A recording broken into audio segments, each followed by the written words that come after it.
How's it going, everybody? Welcome back to Code Cleric. My name is Asad. I'm joined as always by Landen and this is episode 7 of the Code Cleric podcast, the podcast where they're right behind me, aren't they? Hey guys! Holy shit, what the fuck? Don't you knock?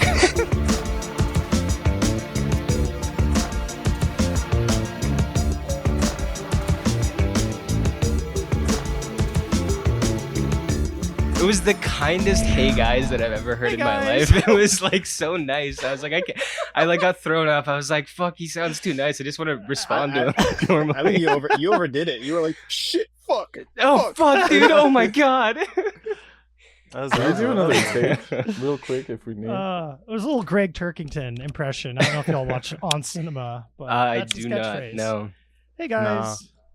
Honestly, I'm down to do another take real quick. Oh no, that's fine. We'll keep I mean, it we can do another natural. take. We're good. Yeah, we're good. Okay, I believe in alright. Isaac. Isaac's got this. We've had the Okay. stupidest intros of all time, and he's managed to save them. So I think Wow. we're good. That's Yeah. perfect. I mean, even if you cut to all of this, people love that stuff. Oh, yeah, you for know? sure, That's for sure. That's an answer as well. If it's not savable, just go meta with it. Exactly. Yeah. Sweet. Anyways, welcome back, everybody. Today is a bit of a different episode. Usually it's just Landon and me shooting the shit, talking about whatever the hell we want. But we have two very important guests here today. They are the developers, or a couple of the developers from Code Cleric's favorite game at PAX East 2025 this year, CYBRLICH and the Death Cult of Labor, Peter Larson Schmidt and Clipper Arnold. Hey guys, how's it going? Hey, Hey, What's what's going up? How on? you doing? Good. We've been good. It's good to be here. Thank you for having us. Of course. Yeah, of Thanks course. for coming on. Of course. Yeah. And thank you for showing us CYBRLICH at PAX. Yes. Dude, that game was fucking sick. Like, we were walking down just like the aisle, like scanning the horizon for like any like interesting looking games.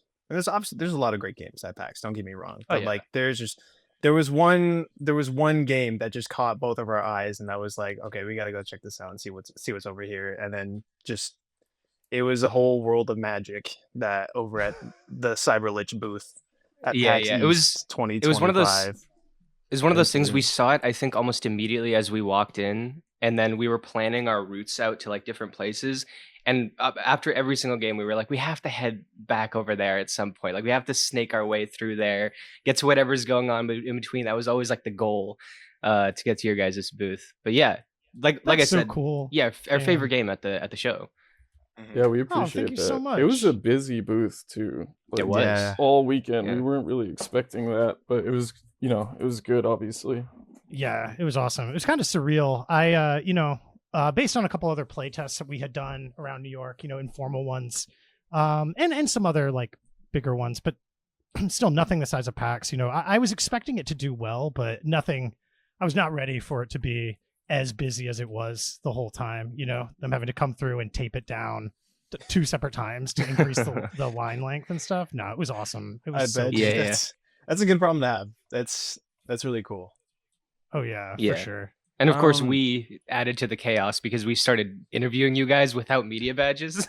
We definitely weren't allowed Yeah. to be there like that, and we were like, "Oh shit! I guess there are rules to this convention." Like we didn't fully clock that. And we were You like, did it in the spirit of the game. It was Oh good. yeah, It was They good. were like You super know? nice about it. Actually, they were like, "Yeah, you know what?" Like they came over to me. I was filming it, and they were just like, "Hey, just so you know, you're definitely not allowed to do this, but we'll let you keep doing it for now."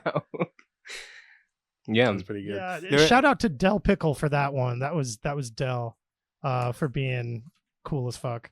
Oh, was Hell that yeah, the dude. was that the guy who was doing security there? Yeah, that was kind of like the he's an PAX Rising enforcer, Showcase guy. which Yeah, is like Oh, okay. a specific role for that kind of stuff. Nice. It was like, Um, were they like next year get media badges? yeah, And yeah. I was and I was And we like, were like, we tried. we applied. we gave it a shot. is it hard? next Is it hard year. to get media badges for PAX? It's like just a dice roll, honestly. Like I kind of just like Oh. it's like, hey, here's my YouTube channel. I'd like to get a media badge, and they're like, we reviewed you, and you're not it, guy. And I was like, damn, exactly. cool. Yeah, we both. Brutal. I think we were both on the cusp because like we're both sitting at around 30K on our personal channels, and I think that's where it like we had a friend who got media passes and he had like 33K or something like that. So I guess it's like it's a real dice roll at that point. I mean, I assume if you're like way bigger, then it's a lot easier. But Yeah. That's interesting. So you guys did apply, but they Yeah. have some sort of criteria. Like Yeah. it was a little, huh? Yeah, but the thing is, like, strange, I guess but- it didn't register to me that because like you're supposed to get early access to the floors and things like that, and also they you don't have to pay for the ticket, but it never registered to me that like you couldn't do interviews if you didn't have the media badge. And then when somebody explained it to me, I was like, fucking duh. Like, why did I not realize that? But actually, I was going to mention, we did see CYBRLICH at PAX. But Landon, I didn't tell you this. I actually saw it again a couple of weeks ago. Oh, did you go And- to the little indie fest thing they had? It was called Brooklyn. Okay. Yeah. So Oh, cool. You were there? Yeah, I Nice. was there. I don't think I saw you. I did see Peter for a split second. For a Uh, No, split my mom was in second. town. I Oh, wasn't there. Okay. Yeah. And let me tell you, Landon, so awkward. Like from my end, to be clear, it was not them. I went over there. They told me basically like they put on the Discord that there was an event that they were going to be at, and I was like, "Oh, I've never heard of this. It's in Brooklyn. I'm in New York. Like, I'll check out some games." I checked out some games, and then I was like, "Well, I did come here because I heard it from their thing, so I was like, I'll go and say hi."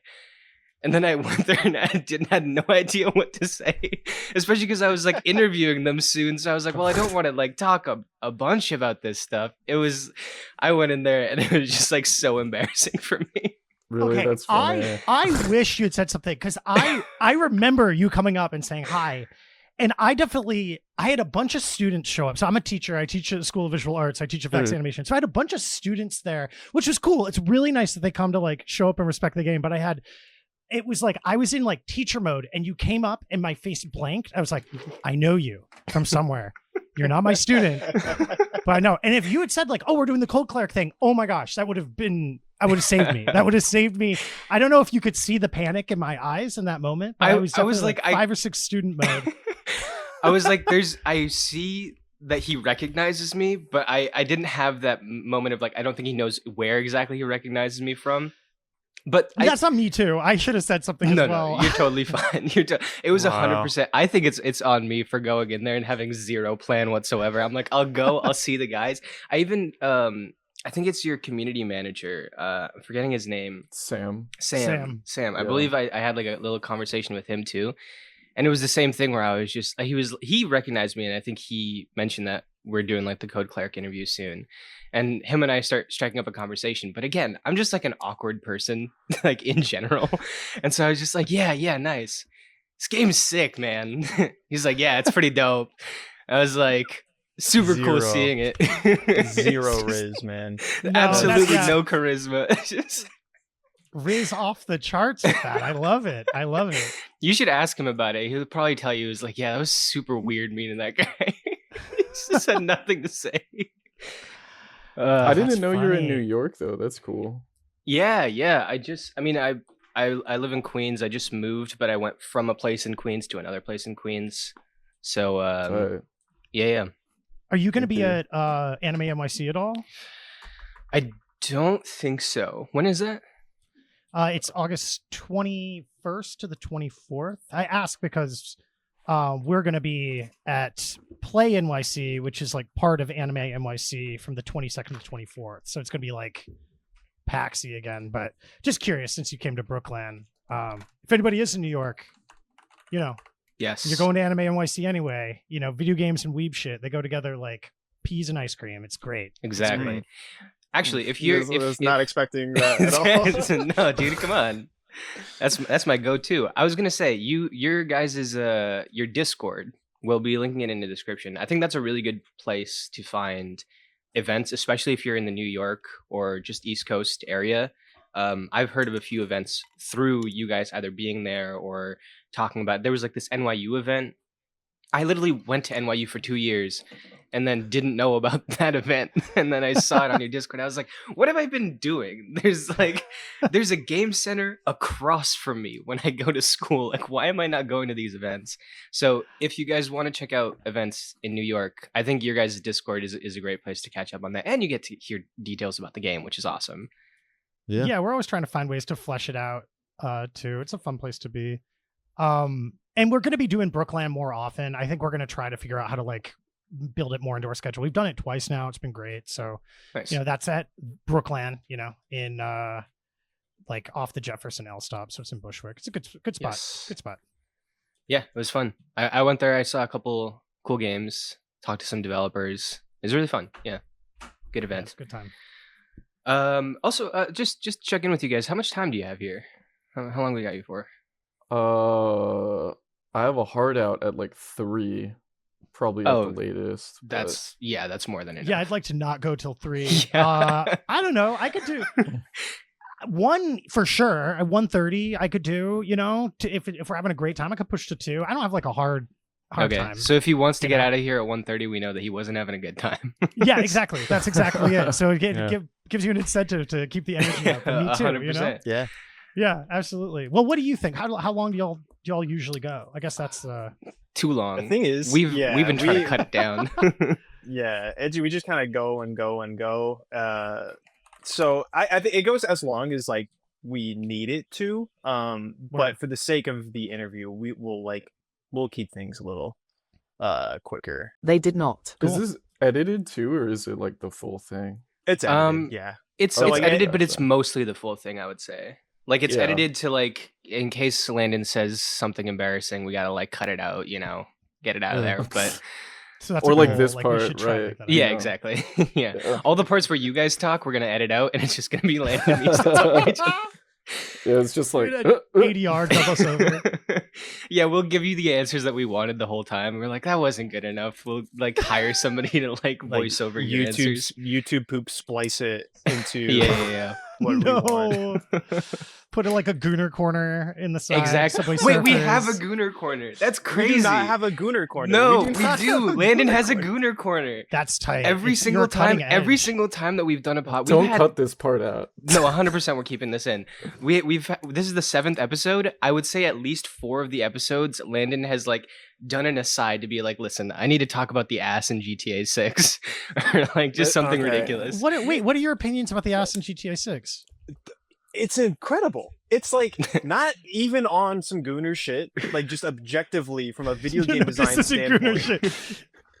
That I think ass you gotta physics embrace goes it. crazy. Like like that's awesome that they're able to do that in in like a cool like strip club environment where it's like really compact and dense. Obviously the game has yet to come out, so we gotta like wait and see. But I Right. cannot it wait. could be on servers that can't run. It could be like, the test computer. Exactly. right. We might be just back to jiggle physics. Yeah. I cannot wait for the male strip clubs in GTA 6 because I want to see the penis jiggle physics. Oh my Jesus god. Christ. Dude, that shit's gonna be Unprecedented wild. ground. That's Yes. so true. Wow. I got Okay, really mad Okay. starting Cyberpunk for the first time, and then like 'Cause you just couldn't stand the sight of a penis. You were so No, because it didn't show up for a second. Because I was doing the character customization, and I was like, I just started this like a couple of weeks ago, and I was like, for so long I heard about the Cyberpunk, like you could customize your dick size, and then it didn't show up, and I was like, what is it like censored on PlayStation or something like that? And then I realized you had to like toggle on a thing that let you then change it. I was like, oh okay,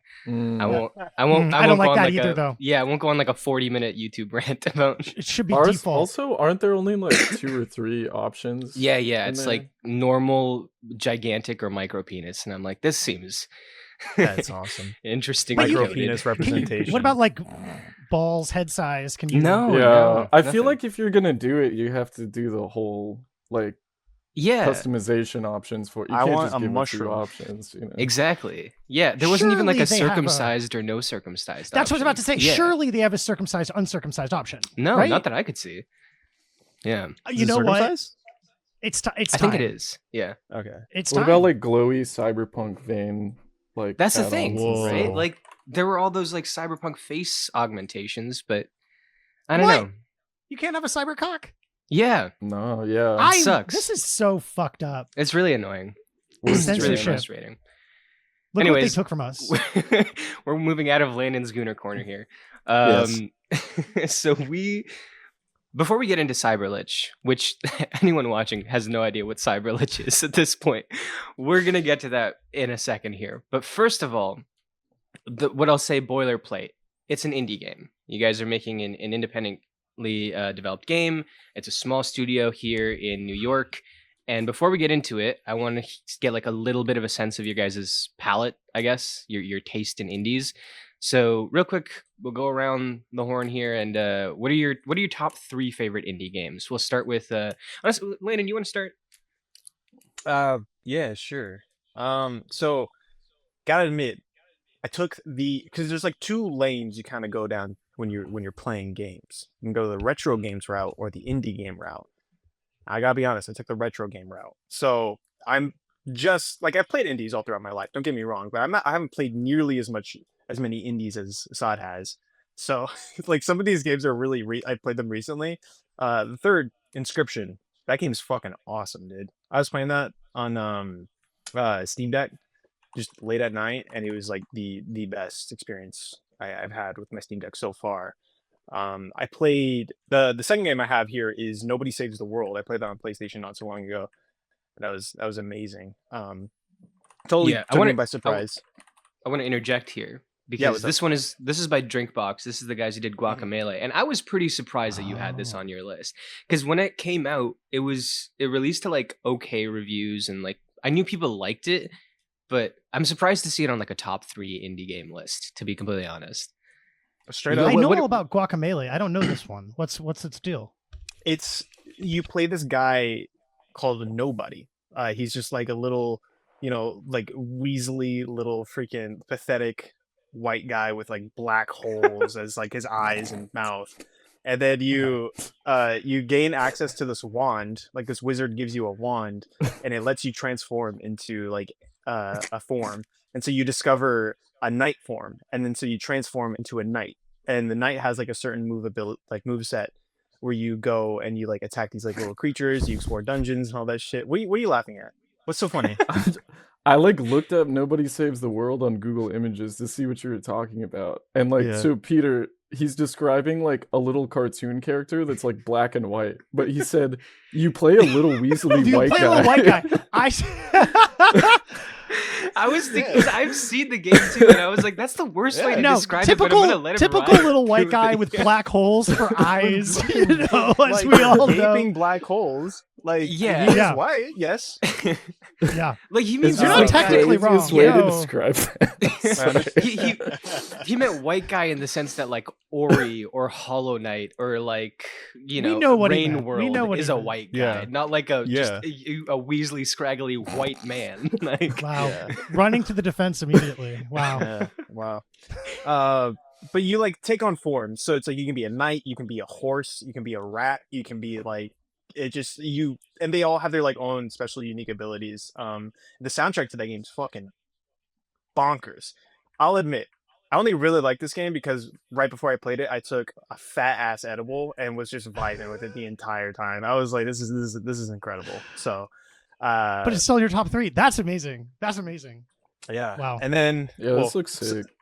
CYBRLICH has yet to creep up in there, but the last major my favorite indie game is Undertale. I mean, that game's just phenomenal. That's a good pick. it's just such a wonderful game. And it's an easy choice, but like, come on, So yeah, that's me. Asad, do you wanna share yours? well, I'll come back around at the end. We'll hear from Yeah. at least the way that it goes for me is clockwise. Will be Clipper on your next. screen. Yeah. Okay. I wrote down a bunch. I don't know if I have a top 3. Do you want me to just pick a top 3, or should I quickly read out? You could throw the them list? out. Yeah. Do what feels good.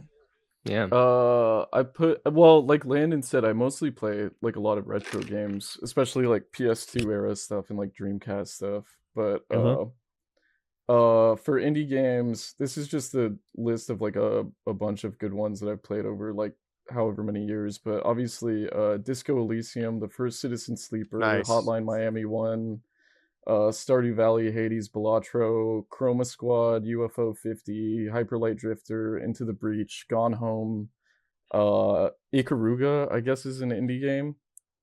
Yeah. There's some more, but I think those are like probably up at the top. And then I think Disco is just like generational, I think. Yeah. And then like Chroma Squad is like a really cool like strategy RPG with like pixel art that's like tokusatsu themed. That one's really cool. And then Gone Home I think is just like a really interesting, very like vibey game. It's really short. It's like, but it's like about you guys know Gone Home? Have you played Gone Yeah, Home? It's not like Yeah, walking yeah. sim, right? Kind of. It's Like, like you play this. you just like you're walking around and you're like unraveling. Yeah, like the in a story. house. Yeah. Yeah. The fuck was that? I have no idea. Did you hear that sound, or I was like, did I go it was, crazy? it like Okay. rattled. Yeah, It's I the don't know sound what that was. plays when you say walking sim. Yeah, exactly. I Oh, was like, I wow. could hear like the vein popping in his head when you said Gone Home was a walking sim. Walking sim. Not that there's anything wrong with that. Yeah, I don't know. I wouldn't call it a walking simulator, but Okay. yeah, it's a good game. I like the music in it a lot, and just like the vibe and the atmosphere, and like the characters, because there's like characters who are never on screen, but you like, learn about them through like the father's like sci-fi novel scripts, or like the sister's like Girl Riot zines and stuff like that. I don't know. It's just a very nice game. Yeah. And I don't think there's a lot of stuff quite like it. So Yeah, I mean, like I don't think I've played through it, but I do like, because I had a phase where I was playing like Everybody's Gone to the Rapture and What Remains of Edith Finch. I don't think I got to Gone Home, but I kind of clump a lot of those into the same thing. But I'm not sure if I should. I feel like Gone Home might be like a little bit separate from those. yeah, I mean, I haven't played Edith Finch, but I mean, from what I understand, like it's also like very like tonal, like environmental, like narrative driven stuff. Yeah. So that probably makes sense. I don't know. Yeah. But that's a good list. I would say if there's something that I can direct your attention to, maybe there was a game that I saw at PAX East last year called Nowhere Manor. It's not out yet, but yeah, you can search it up on Steam, and it has this like very angular theatrical look, and also like the person who is making it specifically said that he was inspired by theater. It's very choice based. He's also a comic artist who was then like commissioned to make this game, and he had never made a game before, so he was just an artist who wound up like getting commissioned to make something like this. And it's something that I've had my eye on for a while, and I played the demo and it was really good. So if you're looking for something to add to your wish list that is not out yet, and also everyone at home, I really like what I played of Nowhere Manor, so thought I'd shout that out. Yeah, this That's looks cool. super sick. Also, just like aesthetically, it reminds me of that. What's that one game called? Like Sorry We're Closed. Have you seen that? No, let me check that out. Oh yeah. Like obviously a very different game, but like a similar, vaguely similar like stylization and like art direction, I guess. Yeah, I like anything that has a kind of comic look to it. That always Yeah. steps it up in my opinion. But yeah, good list. Not top 3, but I like the little rundown. That was nice. I think I've played it. Some I- people can't be contained. Yeah, you know? exactly. It changes every day. Like that's just That's It true. I does, did yeah. struggle with mine as well. I set up this question and I was like, what have I done? This is terrible. When I got the email, I was like, "Fuck, what indie games?" are this?" I know. I didn't even mention Ultra Kill. Whatever. Yeah, yep. My That's a list good one is too too. long anyway. But Yeah. Peter, what do you got for us? Well, I mean, I did want to point out, I think it's funny that like, yeah, we're making a boomer shooter, but I noticed Clipper's list didn't have a boomer shooter in it, and mine doesn't either. But I do like boomer shooters. I just feel like I need to clarify that. The last boomer shooter I Fucking played was phony. Warhammer Bolt Gun. No, I'm legit for real. No, I promise. I promise. It was probably Bolt Gun. I liked Bolt Gun. I It was thought it was good. Yeah. visually beautiful. But I don't know. I wouldn't call it top 3 games. yeah. I liked a lot of what Clipper said. I do have to say, shout out the special mention. I think Disco Elysium is like the best game ever made. But I'm not going to add it to my top 3 for this list because I feel like it gets that permanent spot in the corner. I think, like you said about Undertale, I think that's another one that it's sort of like, it's so obvious. Yeah. It's like when you play, what is it, Wheel of Fortune, they take out the E and the L and the S and the T because everyone's going to pick that, you know? So now we have to pick the O's and the I's. Yeah, It's just sick numbers and letters and stuff. They're not numbers, they're letters. I did the same thing with Hollow Knight. I was like, I don't want to put Hollow Knight on mine. Like, it's there, but it's not there, you know? Yeah, exactly. So the top 3, I like Clipper, I was walking the dogs and just like really trying to figure out what's a list that is representative, but also doesn't make me sound really stupid. And I think number 1, I'm going to say Fear and Hunger 1 and 2. I love both those games. I haven't I played love them, Dark but Fantasy. dude, they're fucking nuts. Like they're nuts. Yeah. They're not as hard as people say they are. They're just like, it's kind of like Dark Souls-esque in that it just plays with your expectations of games. So it's almost better to go in assuming you know nothing about games and they'll make more sense. It's like they just punish you for thinking you're going to understand how an RPG is going to work. Once you get past that, the games are actually like pretty accessible. It's like a wall of difficulty. And once you get past it, it's like a beautiful, wonderful high stakes game. Both of them are for different reasons. I think Fear and Hunger 1 has the simplicity that's just like gorgeous. It's got that berserk, dark fantasy vibe that is kind of hard to find with that kind of like tactile evil in it. Whereas the second game has a lot more content, has probably a more interesting setting overall, but they're both great. So that would be, that's number 1 on the list. Number 2, I gotta give it to my fellow PAX Rising Showcase member, Meredith Grand, for Perfect Tides 1. That is a point-and-click adventure game that, look, I think a lot of point-and-clicks run into this problem. I love point-and-clicks. I grew up with Gabriel Knight, Quest for Glory, King's Quest. I love those games, but I think there's a problem with that genre where oftentimes people that make point and clicks are stuck in a nostalgic past. So they keep recreating games that existed in the 80s and 90s. And I think Perfect Tides does an amazing job of like not doing that, of elevating the medium. And it's just, if you want a story about an emo nerdy teen who's like trying to figure shit out and is super self-deprecating in a way that is brutal but so real, that is like the game. It's so well written. I would say it's like second to Disco Elysium in terms of its quality of writing.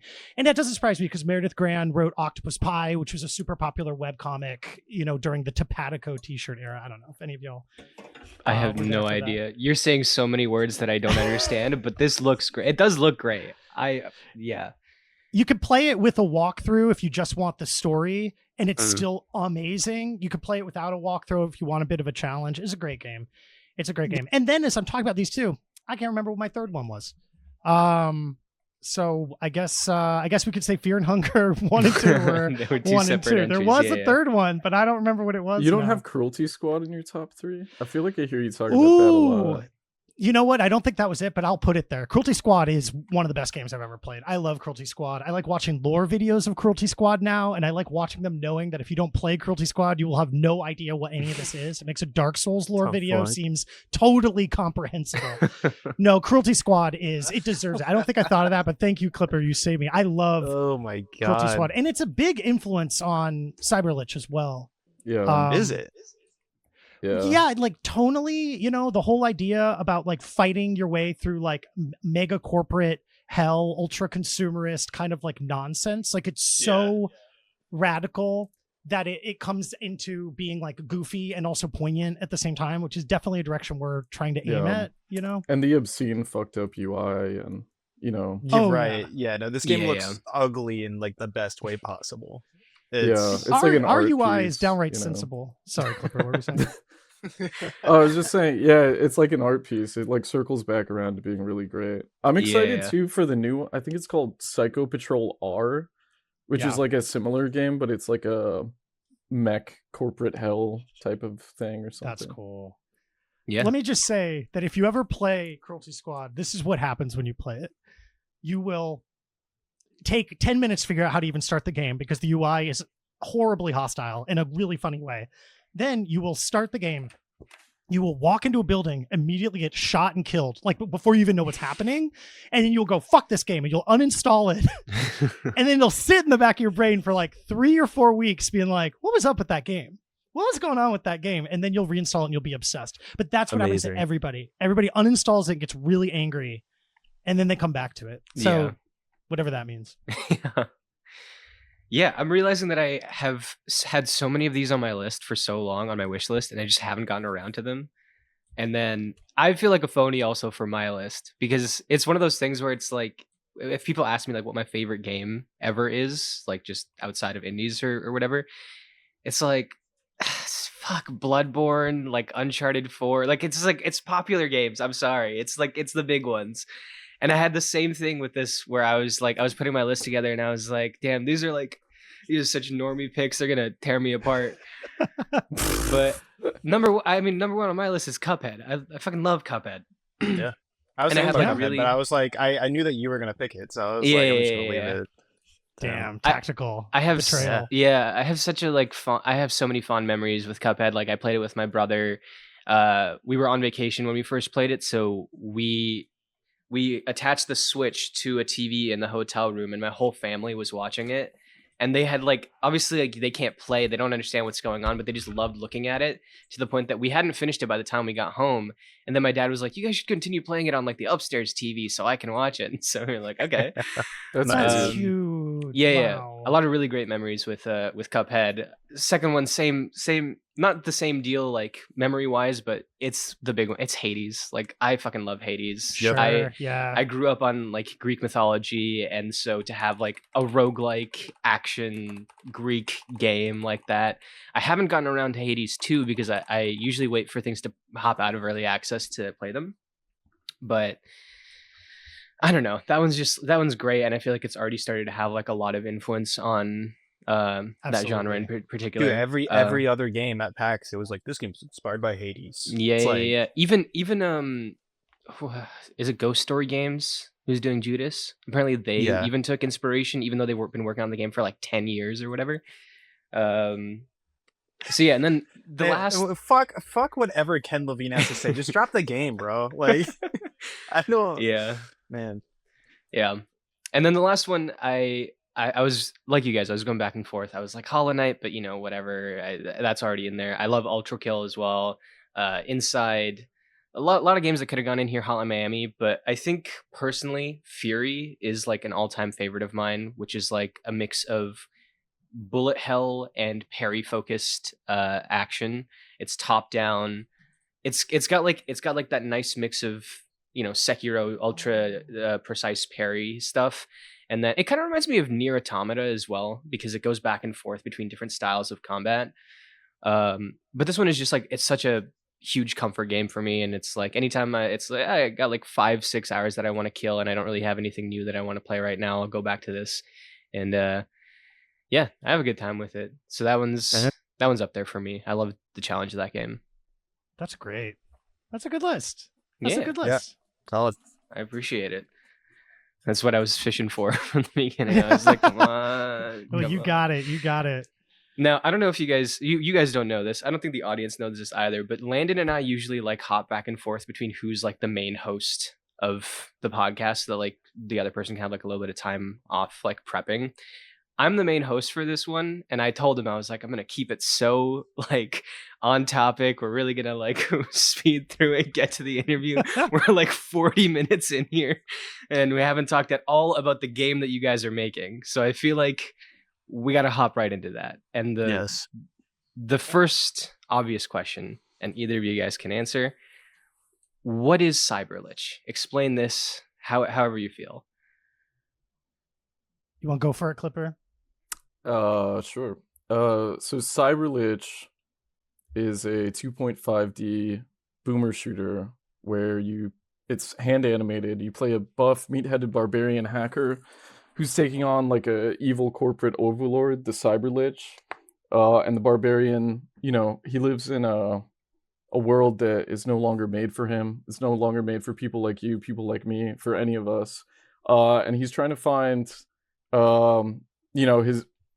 how he fits into the world that's rapidly outpacing him and the rest of humanity, through oppressive labor practices like automation, etc. And so basically he's faced with a choice, which is whether to become a part of this machine or to carve his own path in the world. And also you can smoke weed and eat cheeseburgers and kill skeletons. See, that was the part I was waiting for. That was I was like bored don't... the entire time, but then you said that, and I was like, oh shit. I was like, don't act like this is a normal fucking game. Get you a game that can do both. Get you a game that can do both. I feel like I've been describing it as like, you play as this chaotic neutral barbarian with the GED. So you're kind of like Conan the Barbarian, but instead of delving down into a dungeon to defeat the evil sorcerer, it's a cyberpunk dystopian future. So you're climbing up a corporate office tower to kill your boss because he won't let you take bathroom breaks and because he's an asshole and he's destroying the world through automation, as Clipper said. Because it's a dark fantasy world, that automation is both cybernetic automation and mechanical automation like we have in the real world, but it's also necromancy. So, skeletons don't need labor laws and they don't need breaks, Complain too much, they'll just turn you into a skeleton. No more complaints. Exactly. But also, it's about saying hell yeah and eating a cheeseburger and, kicking down doors and smoking weed and shit. Yeah. Tequila shots to get your mental health back. Love it. Just a chaotic, frenzied, fucked up game. In a lot of ways. If you guys are watching like any kind of video feed for the podcast, it'll be on screen right now as we're talking in case you wanted like some sort of, or you can like hop over on Steam. You can catch some of the trailers there. How long has this game been in development?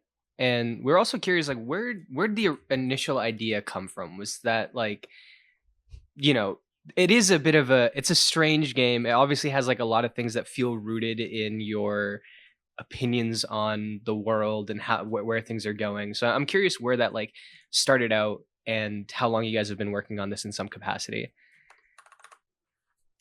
You want to go, Peter, or should I? Go for it. Okay.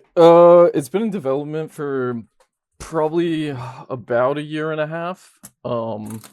It started at a hot dog party a few years ago where Peter and I first met. And we started talking about tabletop RPGs and video games and art and stuff like that. And then we became friends and played a bunch of like Morkborg together and stuff like that. Peter had sent me a video of what was it? It was some like TF2, but somebody had put some filter on it, so it was all like black and white outlines that looked like they were constantly scribbling. It was like a nightmare to decipher visually, but it was very cool looking. Yeah, it was like a rotoscoped TF2 animated thing, and they're like, "This is cool. I wonder how you would make this." And I'm like, "Oh, you could do like outline shaders maybe, or forward-facing sprites." And they were like, "Oh, that sounds cool. Do you want to like make a level of Doom in like a month? I've been wanting to do more video game stuff." I'm like, okay, yeah, I shouldn't be taking on any new projects right now, but this sounds fine. And then I wrote like a little short paragraph. I'm like, yeah, you're this fucking buff meat-headed barbarian and you're trying to kill this evil corporate CEO and he's a lich, and then you have spiked gauntlets and it's fucking cool.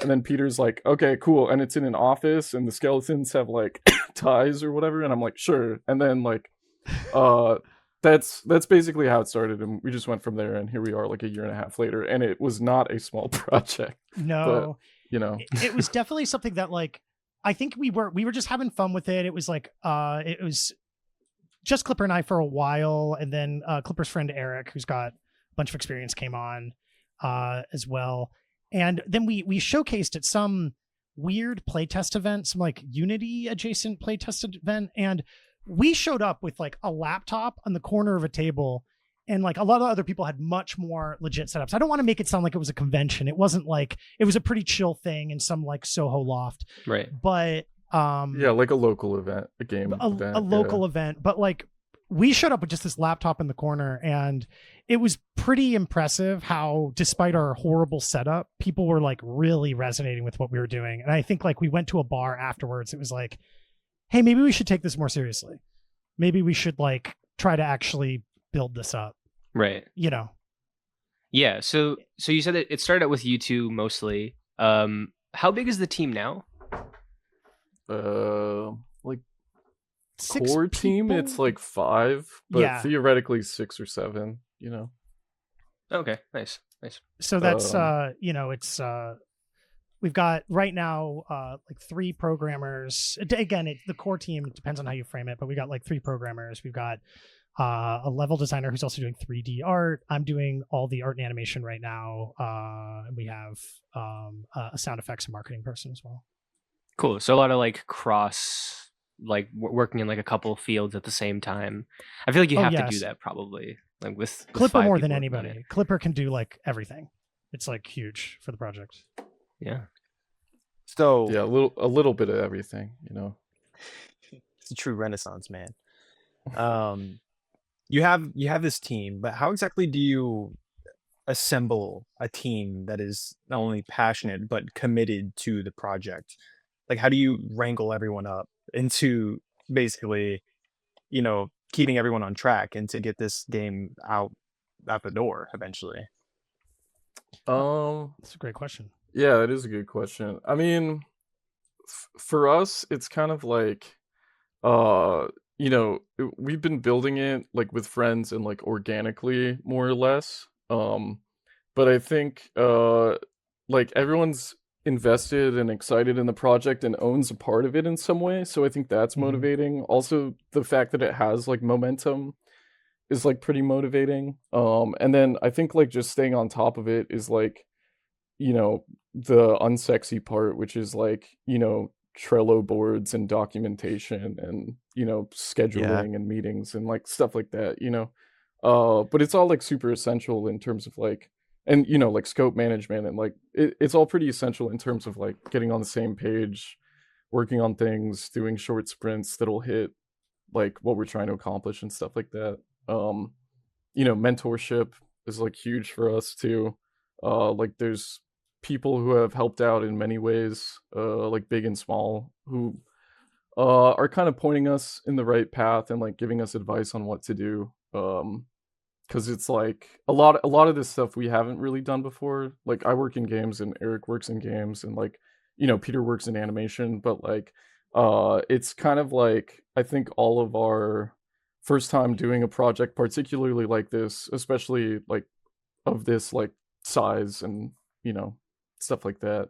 It's tough too because like we don't like actually have funding for it right now, so a lot of us are balancing like um day jobs and part-time jobs, and like some people are like living off the savings and stuff, so it's like it's we're still like not to a point where we have like the luxury of just fully committing everything that we have to it, so Yeah, it's hard to really wrangle people in when you don't have a lot to offer them either. It's just like purely off of just trust and a commitment and their passion as well. And it's great when you have people that are willing to work with you on that. Because like even on our end, like we have editors that we cannot pay right now.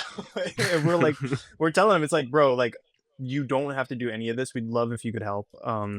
And hopefully like eventually this will like pay off one day. But for the time being, it's just kind of like out of our own, time, and it's tough.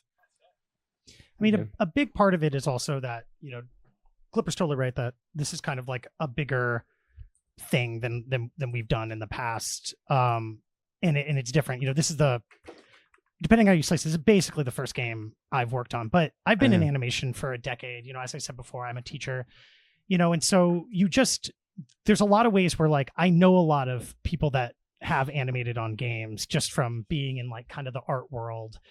On multiple parts of games. I also know a lot of people that want to get into games that have been doing commercial or TV animation and stuff like that, and so you build up connections, you build up sort of a roster of people that are excited to get into games. And so I think when they hear about CYBRLICH and they see like the buzz that it's getting, I think a lot of people are able to like, I think reasonably make the distinction of like, okay, I see value in here. I'm excited about the idea behind the project. I've got a lot of experience that's adjacent, but maybe not directly connected. And that creates a lot of,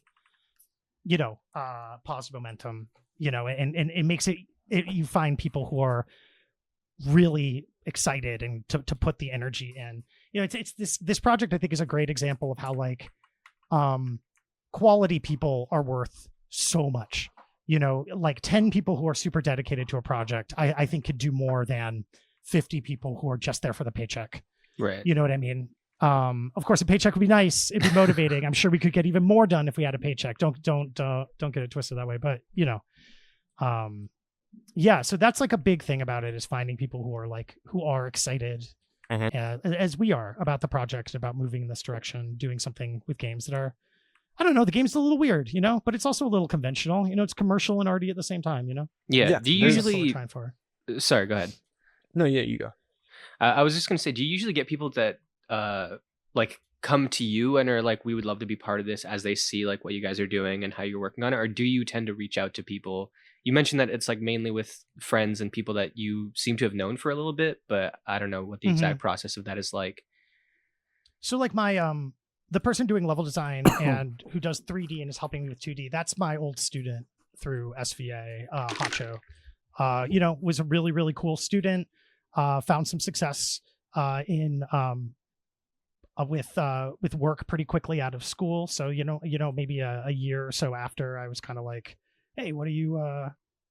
You know, this seems like something you're interested in. Would you want to help us out with 3D and help us out with other stuff? And you know, it's because we already had that relationship built up, and because he'd already kind of like, he found his like, he had established himself through like work already. It felt comfortable being kind of like, hey, you know, you've got the place to come on to this. You know, I remember feeling like right out of school, that feels a little, you know, risky, but if you're already figuring stuff out, you can make that decision for yourself. I don't know. It's always a little tricky bringing in friends as well. There's other complications there, but I think also people that are excited, people that are driven, you know, it's sort of like, you don't want to discount that either. You know, working with friends can be treacherous in its own way too. Yeah.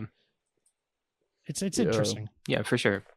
And then with Eric, like, he and I, like, we work together on our day job, and we've worked on like other games together. And I had just been like showing him the game, like, as we were developing it. And I was like, yeah, if you want to like help out with some of the programming at some point, like, let me know. He's like, yeah, once it gets to like a little bit further along, like, I'll maybe like jump in. And then I showed him like a build, and he was like, yep, let's do this. I'm like, okay, cool. And then Sam also, who's doing the sound effects, or like the Foley and sound effects and stuff, he's like, you know, same thing. Like, he's a friend of mine. He plays bass in the band that I'm in too, and like, we had sort of like, he knew about the project, and I had showed him stuff, and I was like, hey, let me know if this seems like something you're interested in or whatever, and you know, it just works out. But yeah, so it's mostly been like that, I'll say, for the most part. Do you think at that least at this stage? Do you think that your kind of background in games has helped like steer the project, or is it kind of like a whole different beast, really? It's interesting because like, by a lot of people's standards, I'm still like relatively new to the industry. But you know, I've done like some game jams and stuff like that. I've worked on a couple different projects. You know, and Eric's been working in games for like a decade now as well. So I think like using that as like kind of the guiding light is super helpful. But like I said, it's also like a big project that like none of us have really ever handled something of this like magnitude before. So there's some things that are like just like brand new to us in that capacity, you know. Like there's kind of a difference between building like a programming pipeline that works with other subsystems and makes sense, and then like there's a difference between that and like you know, pitching to publishers, or like, you know, there's just so many other, or like, you know, or like a bunch of different like project management implications as well between like something like this versus like a game jam, or like on a game that you're working on and not like managing directly or whatever, you know. Yeah. So like there's just a lot of things that are like, I'd say as far as like the game part of it goes, like there's a lot of it that is like very familiar. But I'd say as far as like pretty much everything external of that, it can have varying degrees of, you know, difference. Yeah, for sure. But I don't know, again, like there's also like a mentorship. I know this is like a fucking LinkedIn-y buzzword or whatever, but like uh I don't know, like when I first started in games, it was like uh I basically did all the shit that people say that you're supposed to do, but it was in like what I thought was a more approachable and like normal and natural way. Like I like how do I put this? Like Eric and I met at like an indie game dev event. And it was when I was still learning Unity, like a few years back. And then like he like we became friends, we started collaborating on projects and stuff like that. And then like he recommended me for the job that I have now and shit like that. So it's like that all felt like very smooth and natural because it was just me talking to someone who's cool that I liked working on projects with, etc. But like if you like track the lines, it's like, okay, you know, skill acquisition, networking, like referrals, etc. You know, it's like a very, very traditional advice in like any industry for like, you know, getting whatever the desired result is, like career wise or whatever. And I guess like the point there is just like, um, I don't know that I don't think that particular advice is wrong. I think it's actually extremely right. I think it's just like when people go out of their way to do it in like an inauthentic way, it just Yeah. feels really stupid and bad and annoying and fucked up. Yeah, But no, like, it's I was gonna say I think that the element of it that's like natural is the biggest part of it that a lot of people lose because even with like with myself, people have said like go to networking events or go to these events and like drop your Mhm. business card places and stuff like that. And I've never felt like super comfortable doing that. And kind of during that process, like especially with my time at NYU, um, I got like I was talking with my professor a lot, and the job that I got now actually came from like him just messaging me out of the blue, and he was like, "Hey, I'm working at this company. Like, do you want to do something there?" And I was like, I didn't even think of that as networking. I was just like, yeah, I'm just doing stuff for this class, and like I'm talking to this guy, and I'm doing stuff with his lab and everything. But I never was like, "Hey, reach out to me if you ever have something or anything like that." I think he just liked me, and I think Peter, you mentioned something very similar. Like you got somebody on board who was just a student of yours, and you thought his work was great, and that like natural element to it. I agree. It's something that like with all the exact things that people like to tell you to do, they skip out on the fact that don't be like a dick about it when you're going and reaching out to people. Like don't like go Yeah. to an event specifically to be like, hey man, I also do this kind of stuff. Could I work for you maybe? Like just meet them. If they like what you're doing or they're interested in you and you guys have a good rapport, then yeah, you can convert it into something later. But don't go with that intention, I guess. Yeah, I yeah. think that you Go gotta ahead. you gotta be going because you want to meet cool people. And by meet, like that's all networking is at its core, is meeting cool people and being a cool person who's meeting cool people, right? I've been amazed at how inviting the games like community is. There are so many indie game meetups. There are so many ways to like meet other people who also spend all their day like inside programming shit, you know, or drawing stuff. Like it's easy to meet people. And I think like doing it with that intention of just you want to upgrade your social circle, you want to meet cool people that have like interests, the connections come out of that if you're being genuine, you know. Yeah.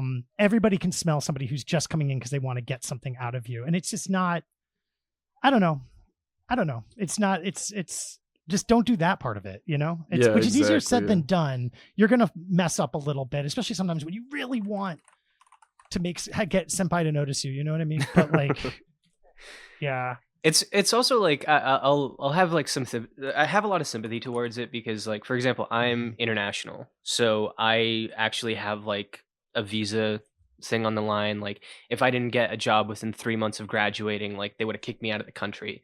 So there's like a Yeah. natural desperation that comes with that, and I think that it's really Totally. easy to get taken over by that and then go to these events and be like, oh man, like honestly, like I went to PAX and I was like, you know, if something happens, like I wouldn't mind like sharing my card with somebody or doing anything like that. I actually never wound up sharing it with anybody because it just like, you know, it didn't go the way that it went. But I do have sympathy for people who are trying to do that. But I think that if you can somehow rein yourself in and focus on like just building those natural connections, you'll probably have a much better shot at it than any sort of like really just going out there and going for that specific purpose. Yeah. Well, I Yeah. think too, like, it's like you were saying, like, about I don't know, just about the inauthentic piece. Like when I was going to like basically I had left a job and then I was living off of savings and I was focusing on learning game design for like quite a while. And then there was one point where I was like sitting in my bedroom and I'm like, damn, this is so hard. This is so crazy. I don't know anyone else who does this. This is so nuts. And then I was like, wait, I live in fucking New York City. There are a lot of people who are doing this. Mhm. And I probably can go like talk to them and like at least hang out or whatever, you know. And so I like looked up like local meetups and stuff. Some of them were cool, some of them were not cool. I mean, and there's those events where it's like you have name tags, everyone's handing a business card, and I'm like, this kind of sucks. But then there's other Yeah. events where it's like people just hanging out at a bar talking about the games that they're working Yeah. on. And Yeah. that shit is super tight. And half the people don't drink, so it's not like it's a drinking necessarily event thing too. You Yeah. know, it's people are just there to hang out and meet up, and it's casual, it's chill. And there's nothing like that in animation either. I just want to specify. That's why it was so shocking to me to see it in animation. Like there are animation like showcases and stuff, but it's not they're not geared toward meeting people. You know, That's it's sort of crazy. like yeah, like I don't want to say you can't meet somebody at animation block party, but it's not easy. You know, Right. compared to video game stuff where like somebody will just walk up to you and be like, hey, like, so are you new here? Like, I don't know. Reminds me of being a freshman in college again, where like everybody kind of wants to make friends. It's just Yeah. really cool. I don't want to like oversimplify it. I've only been to a few of them, but I've just been shocked at how cool everybody is. Yeah, It's Yeah. really cool. I'll even say I like think the one also... Oh, sorry, go ahead. Go ahead. Oh, you good. Go ahead. You got it. I was gonna say like there's an event that I went to that wasn't even like a video game event. It was just like some UI UX thing that I didn't initially want to go to, but I was like I gotta get myself out of the house and like meeting people. And it's always like tough for me to just go and talk to people without having any reason to, I guess. That's Sure. usually like the biggest hurdle for me. I'm like, am I allowed to talk in this scenario? Get out of here. Who the exactly. fuck I do was you like, think you real. are? That's exactly. ew. Who do you know here? Yeah. Who You do don't even know? go here, dude. No, but I went there and some guy came up to me and he just started talking. Super nice dude. And I noticed he had a Devolver hat on. Again, this was not a video game convention. It was just like a like random UX UI thing. He had a Devolver hat on. I was like, oh, nice hat. Is that like Devolver Digital? And he's like, yeah. And I was like, oh, cool. I like their stuff. He's like, yeah, I'm making a game for him. And I was like, huh? And I was like, what game are you making? And he told me it was Skate Story. And I don't know if you guys have seen Skate Story. Skate Story has been at the top of my like most anticipated games for years now. And I've literally put it in content being like, I'm so excited for Skate Story. Like I have videos out there as like my #1 most anticipated game, Skate Story. And I met this guy randomly because he just like came up to me, started talking. Such a nice dude. He's the solo dev on it. And it was just like such a fun time meeting him. People are like way nicer than you expect them to be, especially in this industry. I feel like from the Yeah. few interactions that I've had. Especially in indie Yeah. dev, there's just like a punk ethos, I think, that goes through it. You know, Yeah. there's a lot of ways forward. I feel like the indie comic scene has that a little bit too, but the difference is that there's like potential money in indie dev. I'm not saying it's easy, but like, I don't know. Also, not to be weird, but this is where I got to shout out New York a little bit. It really Yeah. is one of the beauties of being in this city, and why I'll often say to my students, like, if you can stay after you graduate, stay, because the connections you've built here are like real connections, and it's so much easier to keep connections you have than to build new ones. And in New York is maybe the only place I've been where it's kind of easy to even build connections if you put yourself out there a little bit. Dude, no, seriously, Yeah, I'm and, like- so freaking handicapped being in the middle of nowhere. And so, like, when I went Yeah. to Boston for PAX, I was like, oh, I'm actually meeting game developers. I've never met a game developer ever in my life before.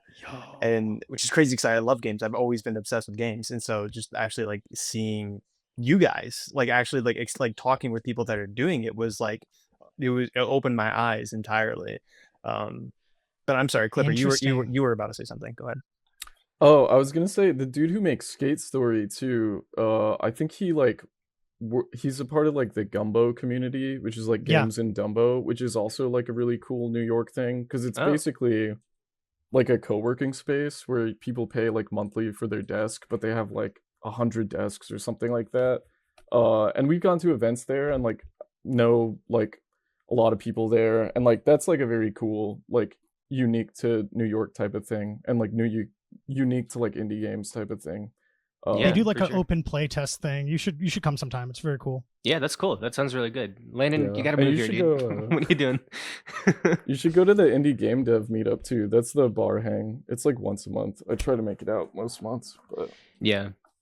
Yeah, I think what you're saying, Landon, is like so real that like everyone understands the way that New York is hard mode living. Like it's just very expensive. Like everybody knows that. Yeah. But I think sometimes people don't realize that like if you have an ambition in the arts, I think people think that because of the internet has democratized a lot. Don't get me wrong. But I think that they think like, oh, that's a full substitute. But there is just no substitute for just like saying hi to somebody at a bar who's wearing a hat from a company that you think is cool. And then you talk to them. You know, that's like an immediate thing. And so I think it's like being in New York is hard mode for one very obvious reason, but not being in New York or a city like New York is also hard mode for a totally different reason. Yeah. You know, it's sort of like a pick which way, you know, which path feels like it makes more sense. Yeah. You know, I do think though, like even if you don't live in New York, there's gonna be events. Like I think I also, you know, I come from Calgary, Canada, which was also not like a big game city or anything like that. And I think part of it was also just like I just wasn't going out and like going out of my way to do those things. Like I'm sure there are events. I'm sure there were events when I was in Vancouver, right? I guarantee there are events when I was in Vancouver, and I just wouldn't go to them quite as much.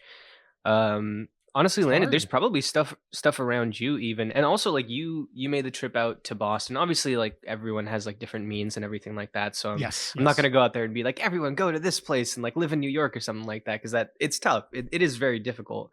Mm-hmm. But for sure, I think just like getting out there and like going to these events, and they have these kind of events all over the place. It just lets you expand your horizons, especially if you're interested in the industry. And if you're somebody who's making indie games, I'm hoping this is going to reach some people who want to make indie games.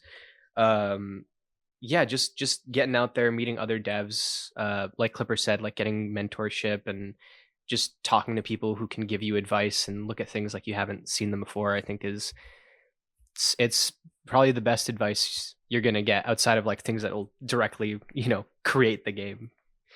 I think also just like doing a lot of game projects helps, and like doing them like with other people, and like doing game jams, small games, just like working with other people like on games of like any size, like is, I don't know, because it's like it's a great collaborative experience in the first place, but it also like gives you opportunities to try like newer different things in like different spaces and stuff like that. And it's a very natural way to like, you know, build relationships with people when you're like working on a project directly with them, you know. So for sure, classic learn by doing situation. And I think that can't be overvalued,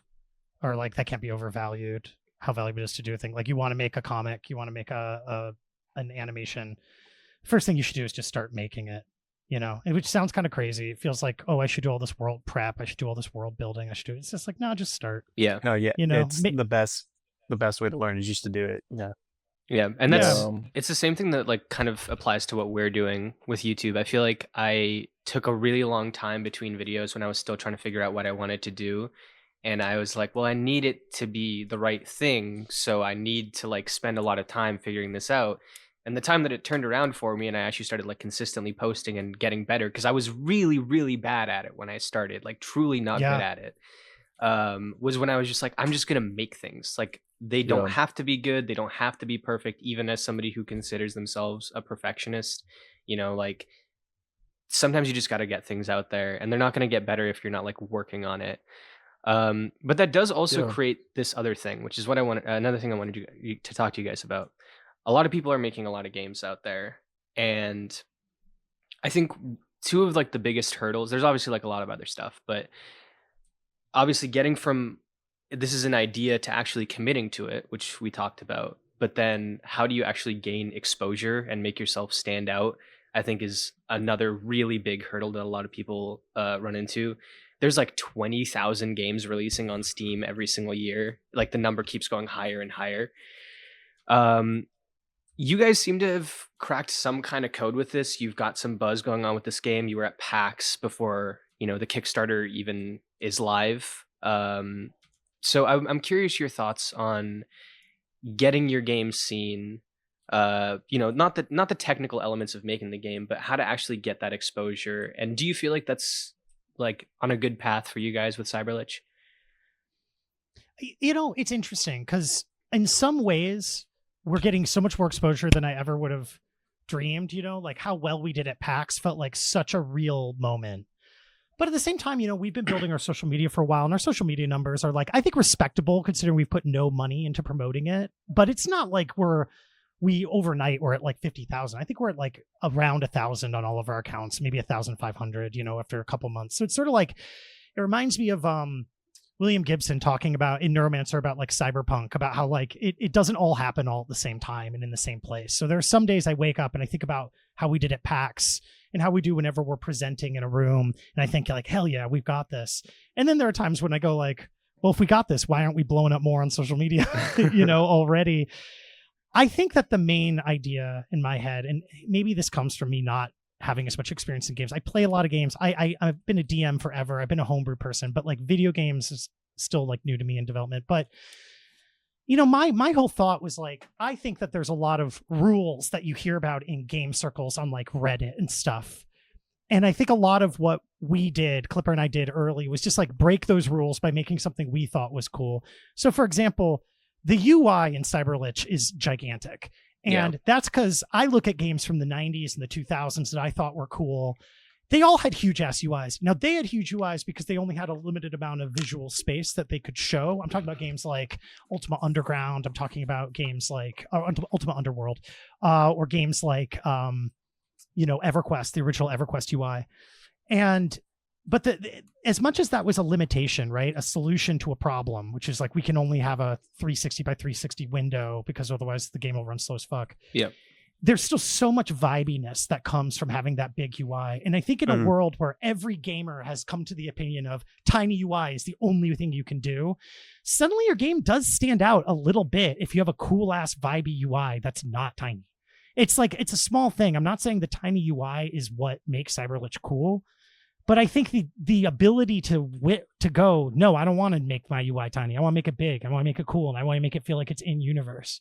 I feel like there's something to that in terms of rejecting if there are 20,000 games coming out every year, sheesh, I think there's something really important in kind of doing the thing you think is cool and not trying to follow necessarily a trend that way. I say as we're also making a boomer shooter, which is following a trend. So it's there's a balance between the commercialization and also finding your own thing. It's hard to define where one stops and the other begins. And I would say it's a couple things. I think Peter said, when we first started on this, we did have aspirations of eventually making it a commercial project, depending on how things go and depending on where and when we built things or whatever. But I think like I said, I put that narrative pitch together for it. It was one paragraph. We were just hey, let's make something like Doom and have a cool barbarian. And so we were just building shit that we thought would be cool. I didn't necessarily think at the time that that was something that would need to have a degree of reach or whatever. And I think there's a lot, Peter also alluded to, I think there's some discourse on the internet about a game having to have a hook and stuff like that. I think that's a bad place to start when you're making a game. I think that if you're in a band, it's good to have a couple of influences. Maybe you have some sort of quirk or gimmick or whatever, but that's not necessarily where you want to be building it around. You want to be building it around who your bandmates are, what type of music speaks to you, what influences speak to you, and then find your sound more organically or whatever. And I think the vision for that, sometimes you have that right out of the gate, sometimes it's a process or whatever. I think it was a mixture of that for CYBRLICH, but I think that's kind of what Peter's talking about is just build because I don't think when we got that reaction at PAX, I was damn, this is fucking crazy. People actually care this much, because I think up until that point, there was a possibility that would be the case, but it was never quite it was a very like threshold moment, I think. We and hoped, but yeah, we dreamed, Yeah. and as far as like the actual like brass tacks marketing stuff goes, I mean, like, yeah, I mean, like, I think there's a lot of great art that gets made, and there's a lot of art that is made that's the difference between art as art and art as industry. And there's like there's just this thing about the material reality of the world that like it's fully possible that you can make something that's amazing and great and beautiful, and people will probably never interact with it if it doesn't have some sort of like marketing component or whatever, because the market can be fickle, people can be fickle, the world Yeah. can be fickle, you know. I know a lot of great musicians who you know, not a lot of people have heard their music, you know, but it'll, whenever I hear it, it'll bring me to tears or something like that, you know. So I think that's just like in games as industry, like, you know, marketing is certainly a component of it. And I think the things that we're doing, I think that we're doing more or less correctly is like, you know, we have someone who's like producing content for socials, who's like a part of the team, right? And who like has strategies and stuff, and will like test Reddit and see if it works, and like he has like a background doing things like that. And I think the game itself also looks weird and fucked up and cool. It plays weird and fucked up and cool. I think that's certainly a part of it. And then just like getting to PAX or like getting like trailer premieres on like IGN or whatever, I think that's just like, you know, we have an opportunity, we take it, we hit it as hard as we can. And you know, see what happens. I don't Yeah. know. No, it's No, interesting. you're good, bro. I think that like it's such a weird balance of not having financial incentive and then also like taking financial opportunity. Like you obviously would hope that it does well, Yes. but that can't be the driving force behind like a lot of your decisions. And I think you need to be comfortable with accepting when things don't go well, and to a point you have to just like have that mentality of like, maybe this won't like break the internet or anything like that. I will be happy if it connects with a small amount of people, and then it's kind of a nice surprise if it starts going past that. And It's a much Totally. healthier view. Yeah. Well, I think like you were saying, like the moment when you felt more creatively fulfilled and able to produce better was when you stopped really giving a fuck. And I think Yeah. I've definitely had that experience too, because like, you know, I've been in a punk band for 15 years. I put out like 4 albums and been on a bunch of tours, and like I've made a bunch of tabletop RPGs, you know, I've made like a bunch of like smaller games and stuff like that. And I think there's, I mean, not to be up my own asshole too much, but like there's a lot of people in this world who wish that they could do any of those things, and they are able to do those things. It's just you know, it's 2 parts, right? There's like time, money, and energy are extremely valuable resources, and a lot of people have incredibly varying degrees of those. And those are like luxuries that not everyone has. And then another part of it is a lot of people get in their own way of like having to make something a very specific way, or having to make it perfect, or necessitating social or financial return at the end of it. Yeah. And I think the most liberating time for me was when I stopped having those other expectations of a lot of my art, and just like making the cool shit that I wanted to make, and doing it like on my own terms, and doing it regardless of like whatever got in the way, just so that it could exist in the world, and so that I could make the next one and stuff like that, you know. Yeah, for sure. For Yeah, me personally, but like I said with videos as well, it's like I just don't think you can have financial incentive. I think a lot of people want to be content creators, just like a lot of people want to make games, like a lot of people want to do all of this stuff. But if that financial incentive is like your main thing, if I was financially incentivized to make videos, like I would have given up so long ago, because it's been a long time of like just getting better and better. And you kind of have to find, you know, solace when people are telling you that it really connects with them, and looking at a video that you didn't think did as well as you wanted it to. Like, especially years back, I was like, wow, 30 people watched this video. But then those are 30 real people that you can like you might be connecting with. And I would usually motivate myself through like people's responses over this thing, and like, okay, I've at least reached a person who felt like they could reach out to me and be like, this was really great. And I think it's gotten to like a much better point now. And I mean, Landon, not to like throw you under the bus here, because like you had this happen like pretty recently where you put a lot of time into a video that just didn't do as well as you personally wanted it to, but it's like it's one of my favorite videos on the platform. Like I love that video, and I think a lot of people have reached out to you and told you about it, and it's always difficult to get yourself back into that and like deal with failure. It's always going to be a tough thing, but there's good stuff for you to latch on to, especially if your main goal is not trying to get your bread up, you know? Yeah, For like sure. I think. And you always gotta. Oh, I'm sorry. Go ahead. No, you got it. You always gotta keep in mind the silent fan, like the person Yeah. that engages in all of your stuff and that is very appreciative of it, but doesn't say anything, because I'm that person. Yeah. You know, like I don't really do or say much to any of my favorite creators, but I'm there and I watch and I'm a number, and I have a bunch of numbers as well, like that I see and that are engaging, and you always got to keep those people in mind, because those are real people. They're not just numbers, you know. Yeah. Yeah, I'm a big believer in the idea that the craft will save you. You know, my day job, I'm a commercial animator, right? So I do like animation for like usually ads and stuff like that. And sometimes they're cool, sometimes they're not. Sometimes they sound cool, but they're not cool, you know? But the idea is that I don't own any of it. I don't have any ownership over any of it. At the end of the day, I have to do whatever the director tells me to do.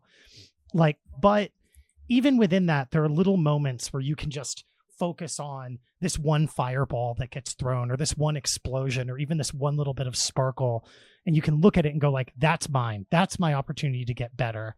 That's my opportunity to like grow my skill set. That's my opportunity to like make something that's just for me in this thing that's going to be, you know, for a coffee company that I don't care about. Yeah. You know, Mhm.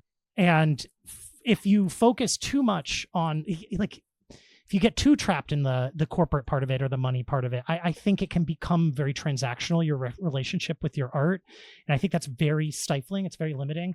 I'll say all my favorite YouTubers are YouTubers that I found when they had like 5 or 10,000 subs, not because like I'm a tryhard who's excited about that early bit and I want to be an early fan. It's more that it's because they figured out their aesthetic over a long period of time. They did not just jump on some AI hook.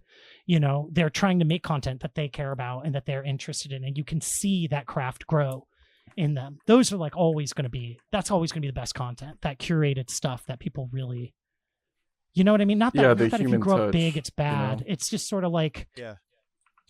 it shows a focus on that craft and a focus on that human touch. And I Yeah. think that really matters. I agree. Um, I think a lot of it's about the craft. I mean, that's like the most validating part about a lot of it for me. And I think like y'all were saying about like not focusing on the numbers, like just going back to the music example, like if I wanted to make money off of music, I would not be in a punk band. And like if In 2025, yeah. yeah, and if I just wanted to make money, I probably wouldn't be making music at all, right? I would be like you could be selling insurance or like whatever the fuck else, you know. yeah. The reason why people make music, make art, you know, make video games or etc. is because there's like something more to that, you know. There's the craft, there's fulfillment, there's like exhilaration of making something cool or worthwhile or meaningful or something that like resonates with other people, you know. So I think that's like a bigger, like, I don't know. Yeah, Think you know, back. getting too hung up on the numbers, that's like a losing recipe for probably a lot of creatives in general, I would say. Like Certainly. there's Yeah. a certain degree where you have to engage with it, right? If you want to make a living off of it, like you have to do your due diligence, like to market something or to like, you know, make it as successful as it can be. But I think having those sorts of unrealistic expectations of financial or social success with like minimal marketing budget is like a big thing that can like demoralize a lot of people, especially like people who are just starting out making, you know, whatever they're making, you know. For we sure. hear about all these viral successes, and so it makes it seem so accessible. The reality is like there's a lot of marketing money in trying to make shit look like it's viral. You know, there's Yeah. a lot of marketing money in that stuff. you know. But we see so many and hear so many viral organic stories that it's easy to just imagine like, well, I'll get started and I'll immediately get found out. And it's sort of like, Godspeed. I hope it happens to everybody. I wish success on every single person. But like the classic meme is that we build up our career. You build up your career over a long time. Life is long. Yeah. You know, craft there's a reason why it takes a lifetime to learn to become a master at something. You know, it doesn't mean you can find success before you become a master. But like, you know, I feel like, I don't know. I think a lot about what do we know about very, very early humans, right? Like we know that we exist here so they were procreating. We also knew that they painted things on walls. I think it says a lot about the essential human desire to create things. Even like how much we were hunting and how much we were gathering, that's a little up in the air, but we know we were making art in those walls. And we know that we were procreating. And I think that like, to lean not into like the much newer idea of money, but into that idea of like the joy of making something. Ooh. Let me tell you, I love when I draw a fireball and it's cool. That feels so fucking good. That feels so good. Money is also awesome. Don't get me wrong. And money is a huge motivator. Sometimes if you're ever worried, like, why can't I motivate myself to work? Sometimes it's because money helps. Yeah. But like, at the end of the day, you have to find the love in just making a weird transition that only you're going to know about, but you know you leveled up because you built it with like blood, sweat, and experience. You know what I mean? For sure. Well, listen, on the topic of the art, the craft itself, you know, CYBRLICH shines in that regard. Like there's so many little touches specifically with your animation that really ties this game together at the seams. And also with the music. So I like individually want to ask you guys, we'll start with you, Peter. Where did the visuals of CYBRLICH begin? Like what was the genesis of that? You know, it's such an interesting question because like, I think I was first asked this question at PAX and I don't really have a super cool answer because it comes from the fact that I've been working in commercial animation for a decade. You know, before that, I was drawing all the time. And, you know, in commercial animation, again, you don't own anything. It's not your thing. So a big skill you have to build up is this chameleoning skill where you can copy other people's style. You know, to work on Adventure Time, you have to draw like Adventure Time. To work on Pokemon, you have to be able to draw Pokemon style, you know? And so CYBRLICH is like the first time in like a decade where it was like, okay, well, what if I just like draw the way I want to draw? And I'm not thinking about anything else. And so it absolutely comes from a bunch of different influences. You know, I love Super Jail. I love China, Illinois. I love King City, the comic by Brandon Graham. I love Teo Matsumoto's Tekken Concrete, both the anime and the manga. You know, I love these maximalist, gritty, but still kind of cartoony, just aesthetic that, you know, I think exists, but is somewhat underrepresented in the broader world of commercial art. And so this was just, you know, you do dark fantasy and you do cyberpunk and you also make it a little bit cartoony. I feel like it's just a blend that absolutely exists, but I think it's a little bit undersaturated in the broader market, not to make it back to marketing terms, but like I said, I can't help it. I'm a commercial animator. I love the art, but I'm also a little bit thinking about like, you know, the rest of it too. Yeah. So a lot of it comes from just that I've been obsessed with, you know, RoboCop and cyberpunk shit in general. I love Snow Crash. You know, I love looking at Star Wars. I think is okay, but I love looking at the backgrounds. When I was a kid, I used to play with like Star Wars micro machines, not because I cared about the Force or Luke or Darth Vader, but because I loved looking at the X-Wings and I loved looking at the TIE fighters. I loved the weird, chunky, lived-in design of that and of Alien and of Blade Runner. Yeah. But trying to do that while also keeping a little bit of like, I don't know, making it look like shit's made out of bubble gum. You know, it allows us to play with this like very over the top animated vibe while also that's a little funny just at its inception, but while also still having that grit. I don't know. No, but it's hard for me to say like, what exactly it was, you know? Yeah. It's like all of those things. Of course. The visual language of CYBRLICH is so interesting. It's like, oh, it's almost like a playable Adult Swim cartoon. Like you mentioned, like China, Illinois, and like Super Jail, and it's cool to see what technically could be a concept that for a cartoon that would air on Adult Swim just to be its own interactive kind of, boomer shooter, and that's awesome. It's incredible. But on the other side of it, I mean, Clipper, you're in a band, as you mentioned. It's a Red Tank, if I'm not mistaken, and it's really great indie rock punk stuff. And but for Cyberlich, it has more of an industrial kind of like hard rock metal sound to it. And so I'm curious how, like, what goes into the auditory side of Cyberlich? Like, where did you want to take this project from in terms of sound? Oh, that's an interesting question. Yeah, I don't know. For like the longest time in the playtesting level, we just had like the Amen break on a loop. So, uh, but I don't know. I've like the Red Tank's like my main musical project, but I also make other types of music. Like I've made like hip hop music, and like electronic music. Like I make beats for my friends. I'll like mix and master some of their shit sometimes.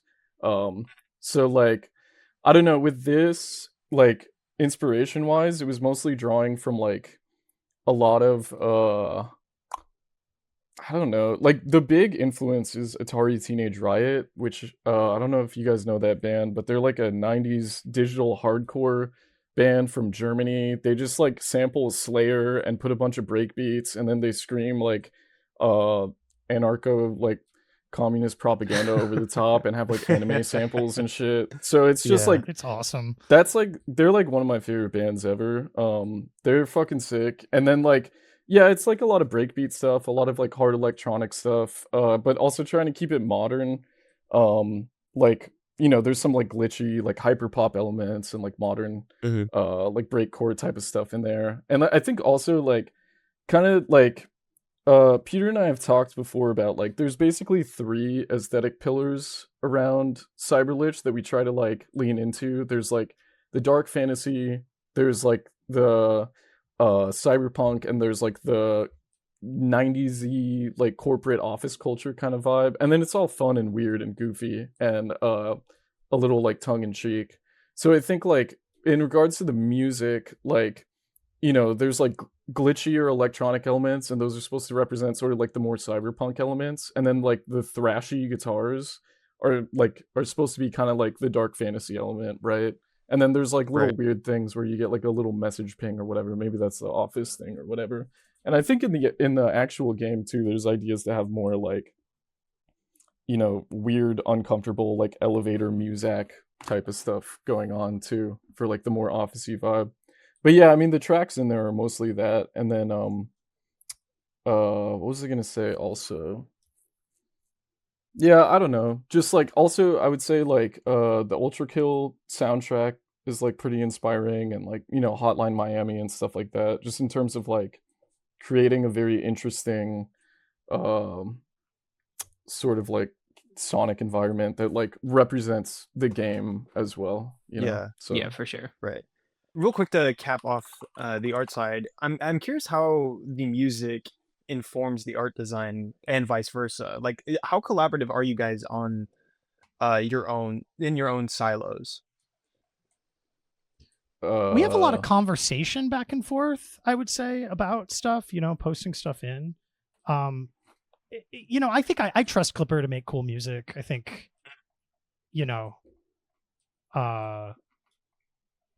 but we have input and we talk to each other about that stuff. Like right now, we're currently working on the Vampire Middle Manager boss together. That one's not music related, but it's Clipper did the AI, the programming,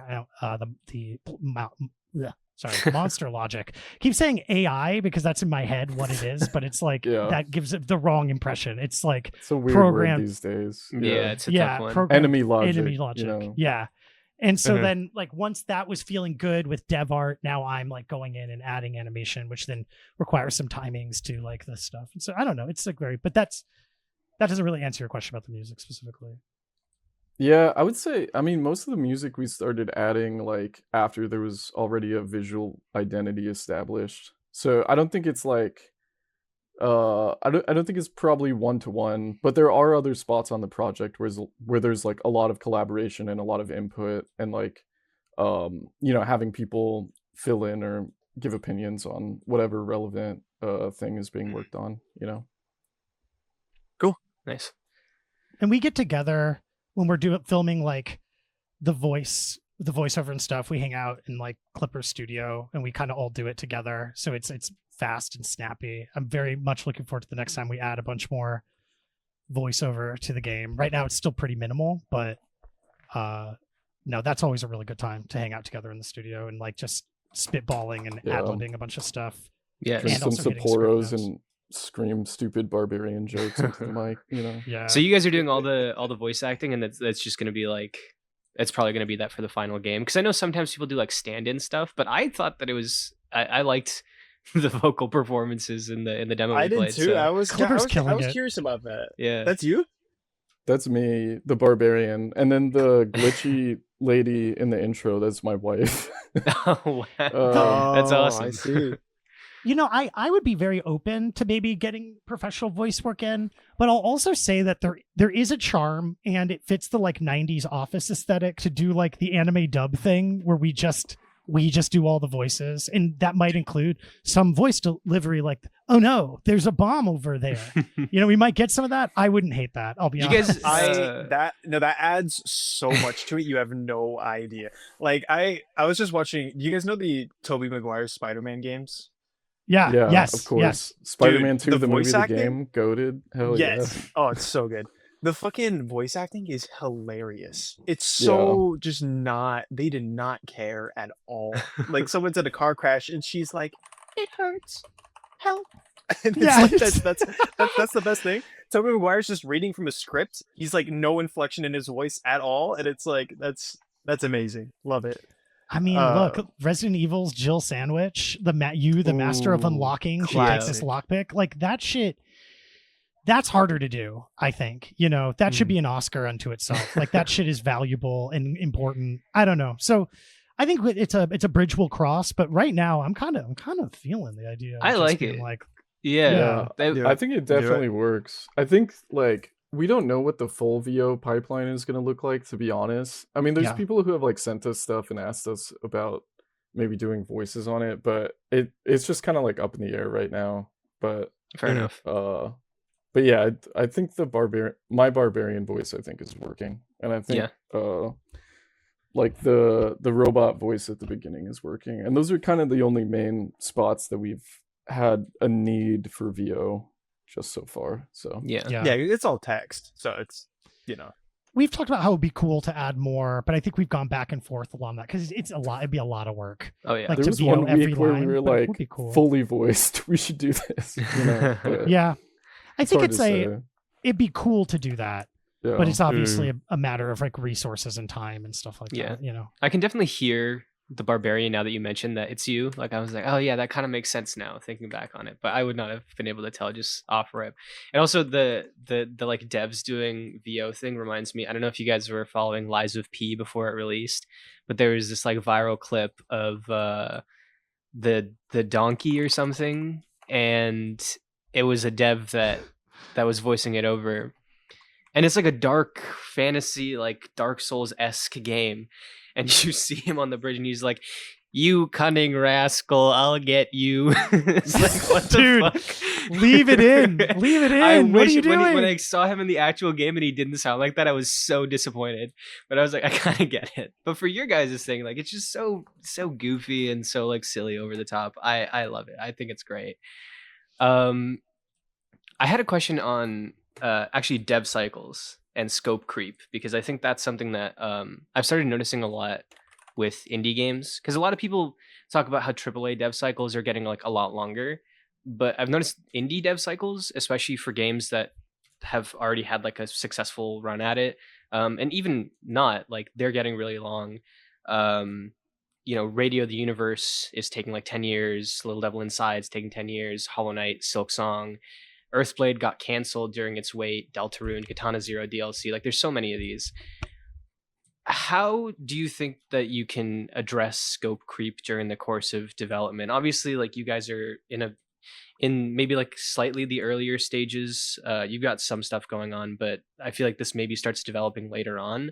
But is this something that you're conscious of, that you're trying to like get a handle of early on? Yeah, just how do you feel about dealing with that? Clipper's great at at this stuff. Like amazing at it. Thinking about scope and all that. Yeah, I mean it's tough.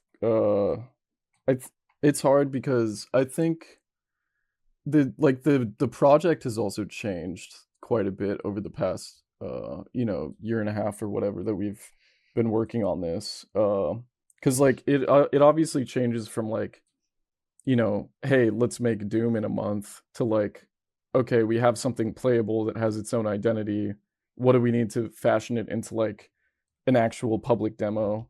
And then like, I think it just goes in different cycles. And at this point, like we have a pretty good idea of like what the budget is, what the full game will look like. There's like different tiers of what that could be that are like kind of flexible. But honestly, I think most of it is just trying to not get in the weeds as much as possible and just having like big overall targets as well as like the smaller targets that we know we need to hit in order to make stuff like that happen.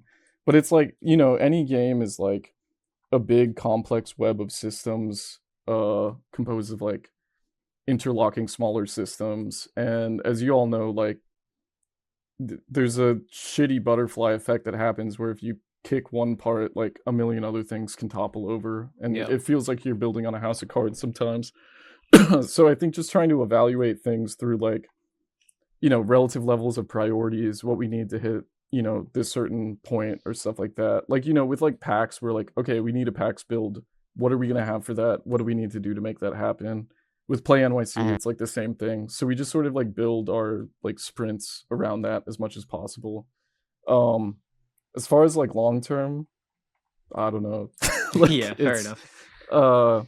There's like most of like the core elements are pretty much in place, but there's a couple things that we're still kind of figuring out that are like bigger systems that like we're kind of trying to address. So, it's tough. I don't know if I have much insight beyond that, but like yeah, just focusing on the big things, like making sure the game is playable and like trying to not get lost in the sauce too much is like, having what these we try to do. specific sprint goals has been huge. Like we've got Play NYC, Anime NYC, Play NYC coming up in like 2 weeks, and so like having specific goals for that is really helpful. After that, things will probably chill a little bit, but we have like other goals coming up and new goals come up, and so like taking it day by day is really helpful, has been helpful so far. I think it's a good example of what we were saying before, just like start working on it. Yeah.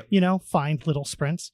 But also after PAX, Clipper and I spent a lot of time working on a series of narrative documents. And with those narrative documents, we built some mechanic documents. And so, we have an idea of like what we would like to add to the game, it's like, which gives us some foundation for like, to like then think about, okay, from a art perspective, from programming perspective, from a sound perspective, how long will it take to add all these things? And you build a big ass chart, looking at like all of these things, then, but also they're all magic numbers as well. Like we know that these numbers aren't necessarily like what they're going to be, but it still helps.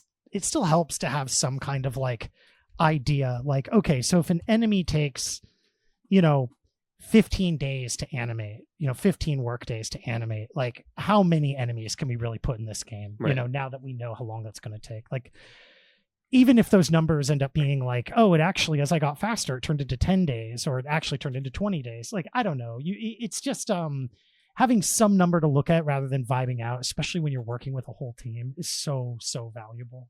Yeah. So valuable. I will say also, this game should not take 10 years to make. No. If it does, that will destroy me. But I love working on this game. The rough idea is like a 2-year dev cycle after funding is like what we're targeting. So, which could mean a longer dev cycle depending on how long it takes to get funding, of course. Exactly. Yeah. But I also will say, like, I love working on this game. Like, I also think that 10 years would be such diminishing returns that even if we somehow had the funding or ability to do it for 10 years, that would not be good for the project, actually. For sure. But I do love working on it. So there is a certain part of my brain that's like, I don't know. Some days I wake up and I'm like, ooh, it'd be nice to work on something else. But some days I wake up and I'm like, I could do this forever. I could draw vampires biting people forever, and I hope I get to.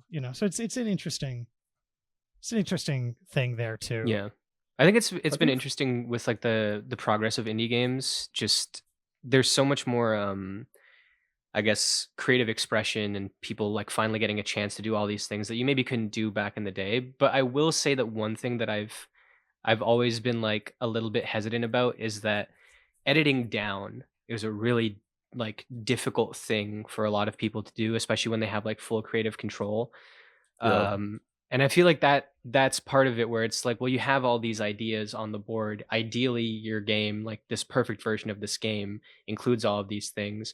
But it's just like writing. Like you there's a skill to like getting that down into a concise format instead of just going on and on and on about something.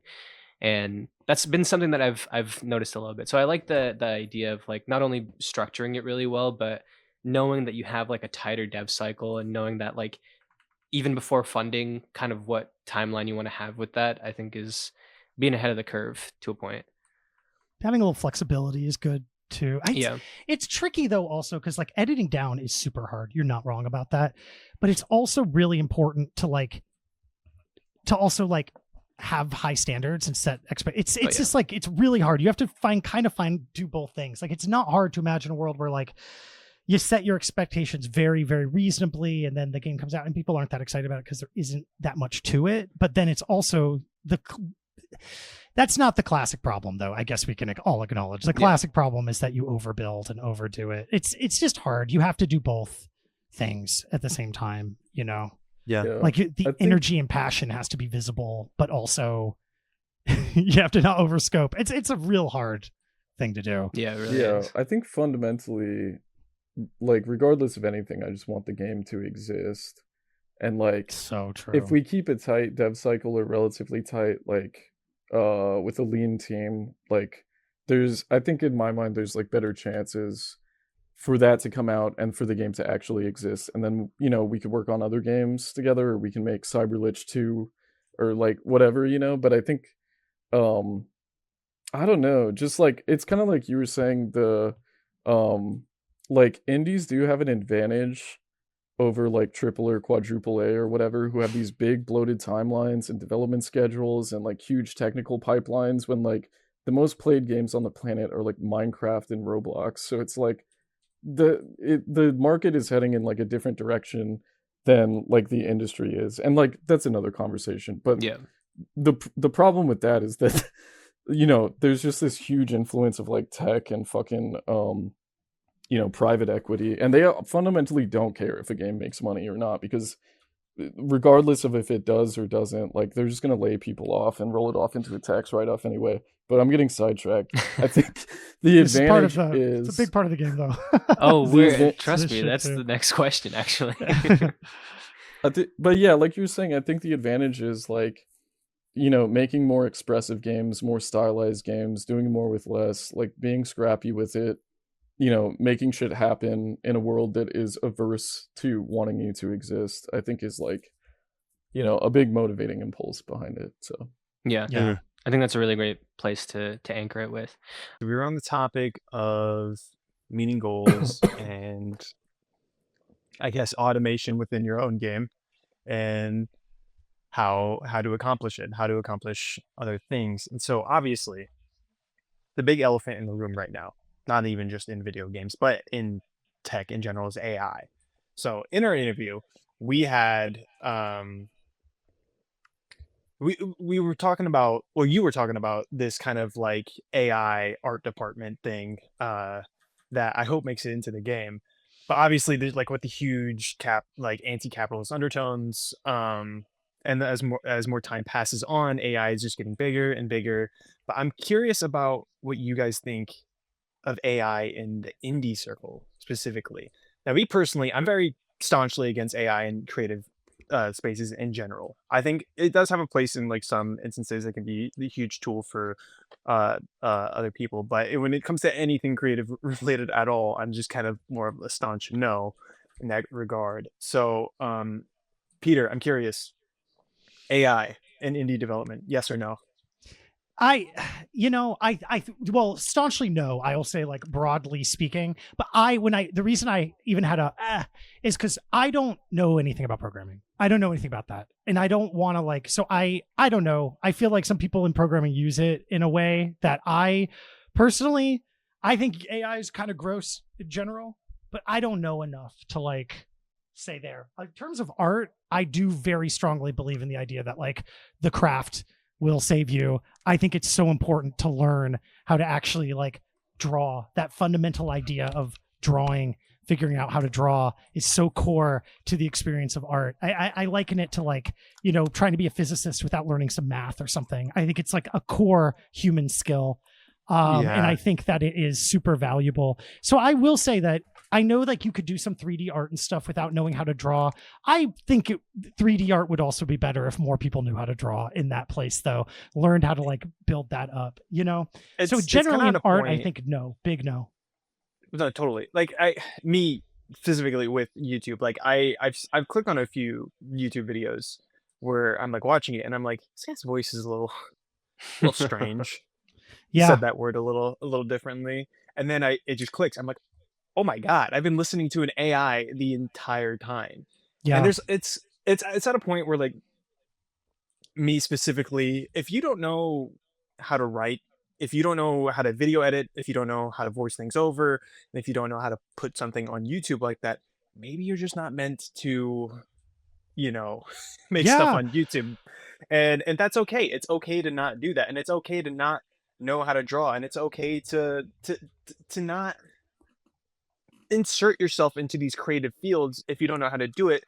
And it's okay to fucking learn how to do it too, like, it's no one's gonna knock you for being shit at something initially. Like, a lot of people kind of, like, justify it, like, they want to be good at something immediately, so they're like a quote unquote AI artist, but yeah, it's childish. Sorry, it's a childish impulse, to want to be good at something right away. What people don't realize, I talk about this in teaching sometimes, is, like, the time it takes to master a skill is part of, like, the value. It's part of the satisfaction. It's part of the joy.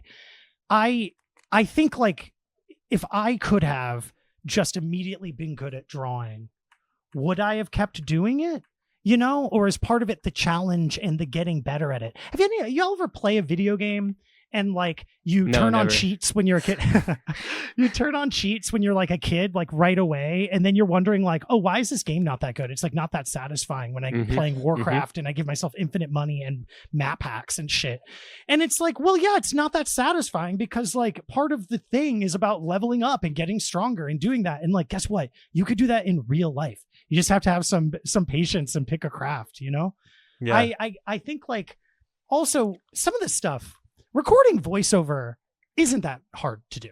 Like, most people have some kind of mic. And guess what? We live in a time of such rich overproduction on everything that maybe there's even something powerful about having a shitty piece of shit mic that you're recording from that's, popping and a little bit hazy in the background. Like, you can work with those tools.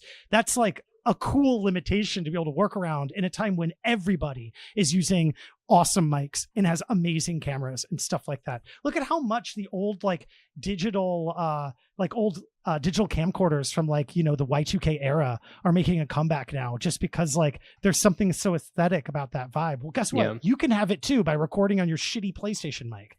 You don't need to buy an expensive replica of that stuff. Like, just make the art. The limitation, I don't know. The limitation is part of the value. All the shitty movies made in the 80s on, like, VHS look cool with that VHS glow. Like, the limitation became the aesthetic. Just embrace it, embrace not being good at the thing. Like, you'll get better and you'll learn. And I don't know. Yeah. It's a beautiful time. You mentioned, like, with voiceover also, like, oh, it's not that difficult. I mean, to a point, it kind of can be. I think it's actually, like, really difficult, at least for when I'm making videos, like, getting the right intonation and, like, reading things off properly and getting all of that done. And I remember actually, like, there was a time a few years ago when I would have these, like, shitty little, like, vocal fries at the, because, like, I couldn't, like, finish my sentences properly in a way that, like, this, like, I don't know how to describe it, but I would extend the last letter, like, really long, just because, like, I would get too in my head about it, and then I would just be like, okay, I need to end the sentence at this point, and then like the N at the end of the sentence would just like extend. It'd be like, that's the end of the sentence. And I was like, why do Sure. I keep fucking doing that? And it happened for so many videos over and over. I even got a comment from like an old video that was like, damn, I'm so glad that you stopped doing that. I was like, I wasn't doing it on purpose. But like it also, you know, I was shitty at it for a really long time. I would say for years, actually. And then at a certain point, I think I got like more comfortable with it. I started learning about it, and it helped me also, you know, in different scenarios, in talking to people, in like getting myself out there a bit more. I think it'll help me if I do like more public speaking roles and things like that.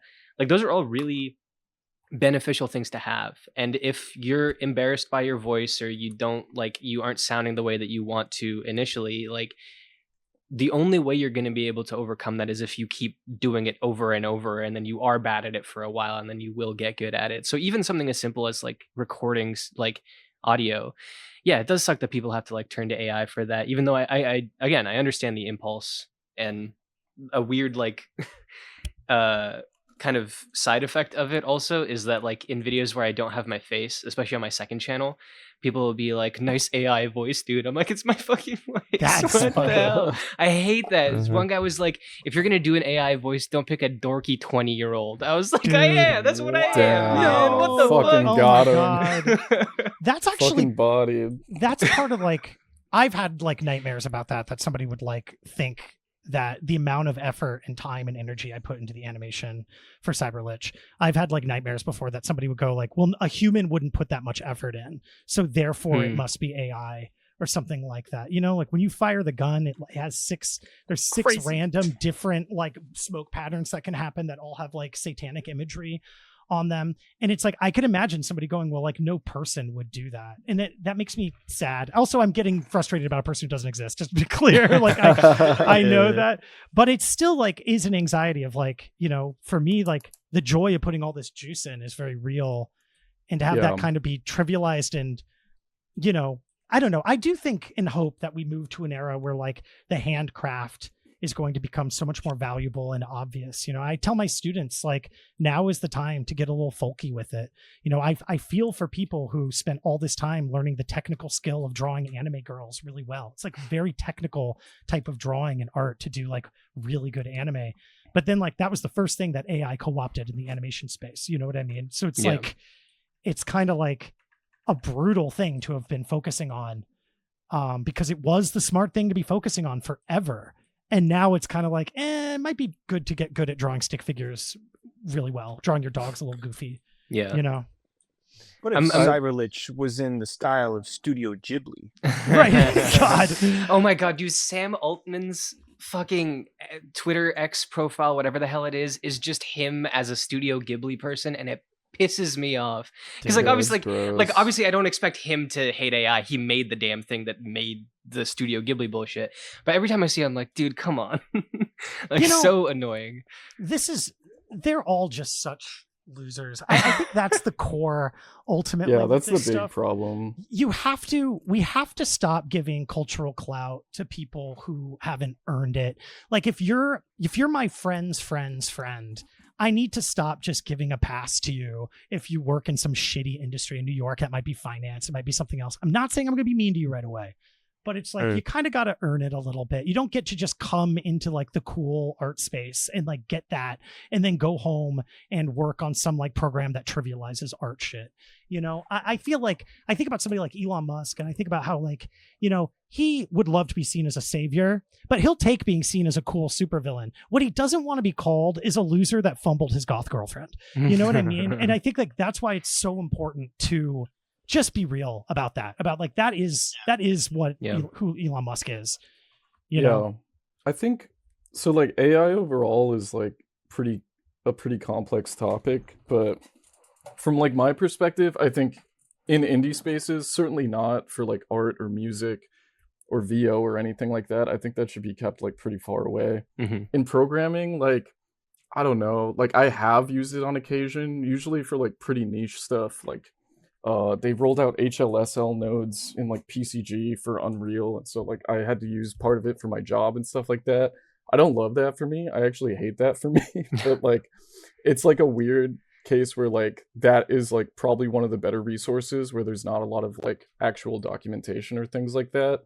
I think like in general, like theoretically, you know, AI art could be interesting or cool or bizarre or like exhibit some like reflection of humanity, but I think the big problem is like right now it's in the hands of people who have who are just like rich tech bros who are like going to crash and burn the planet regardless, and there's a lot of implications about you know, labor, the environment, and like how it's just playing into like you know, these rich assholes' hands. Like they're but I think like there were like 2 defense contracts that like happened in like the past couple weeks where they bought up like all this like and it's not even AI is like the frustrating thing. It's LLMs. It's like language learning models, which have been in existence for like decades. The only thing is like the ways in which they're training them and like their cultural prevalence at the moment and stuff like that. I mean, honestly, like from like a tech industry perspective, I think there's no way that it can continue to grow unabated at the rate that it has, with people just like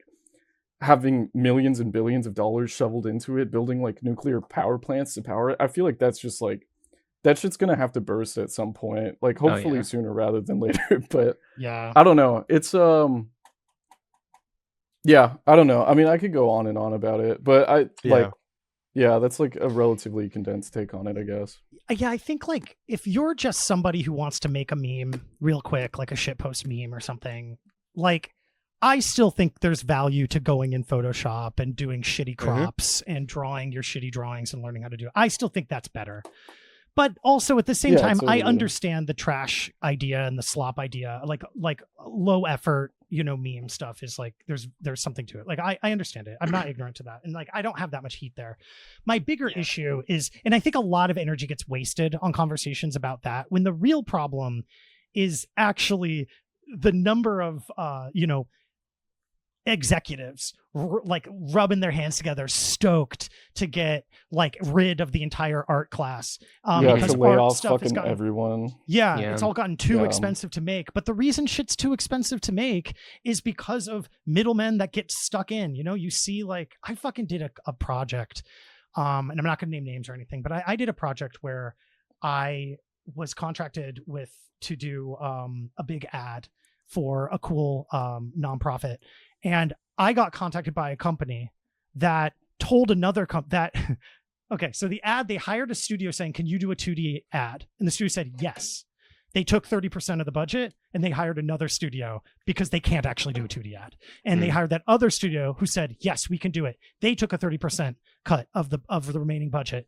And then they hired another studio who said, yes, they could do it, who hired me and 2 of my friends. And we did the whole thing for like, I think we got paid probably like across the 3 of us, like $15,000 for like 2 months of work or something across the 3 of us. But it's like, if the original company had just come to us, we could have made something that looked better without 3 layers of company notes coming in before it even gets back to them. And they could have paid us $30,000, a much more reasonable amount of money for the work we're doing. And then they still would have saved like $100,000 by not having hired these other 3 companies. This is the reason why art in media has become so expensive. It's not the artists on the floor. It's all of these other pieces to it. So it's very frustrating that you have executives at the top that are seeing like, oh, here's how we make our money. We'll keep all those middlemen, but we'll cut out all the artists. And like, you know that they want to do that. And so that's why the vitriol at the low level person just having fun and going on with the art, it happens there because by normalizing it, it makes it that much easier for the company person at the very top to make this choice. That's why like you talk about indie game people using art in indie games. I think it's lame. I think that's stupid. I think that they should care about the craft and they should learn these things. And if it's a little bit rough around the edges, that's cool. Hire somebody or learn the craft. I really hate it when I think about big companies do it. That's what makes me really angry. You know, I don't want to waste time getting upset at some studio that's 2 people and they don't have an art person and they don't have any funding. You know, I still think that they should just draw little folky art and learn the power of bad drawings. You know, every good artist says once they get past a certain point, like to get better, I need to get worse at drawing. Folk art is the best art there is. But like, I don't know. I guess I want to focus on that core though. It's the institutions and the big money makers that are looking for ways to save money by making worse content that has less creatives involved, as if we all don't already know that the biggest problem with media being bad is too much executive overreach. You know, we all know that. I think that's also what I was gonna say is like another huge part of the problem is that like existentially it fundamentally devalues human artists because it's like the market will buy and sell slop as long as people will buy and sell that relative slop, right? And so it's like the market's pushing for cheap and easy, efficient, like as little labor as possible, whatever. And like, you know, people having access to something like that and think like it's just like there's so much of like art as industry that has already been devalued for like various reasons for like a very long time, and it's just like Peter said, just an excuse to like push that even further.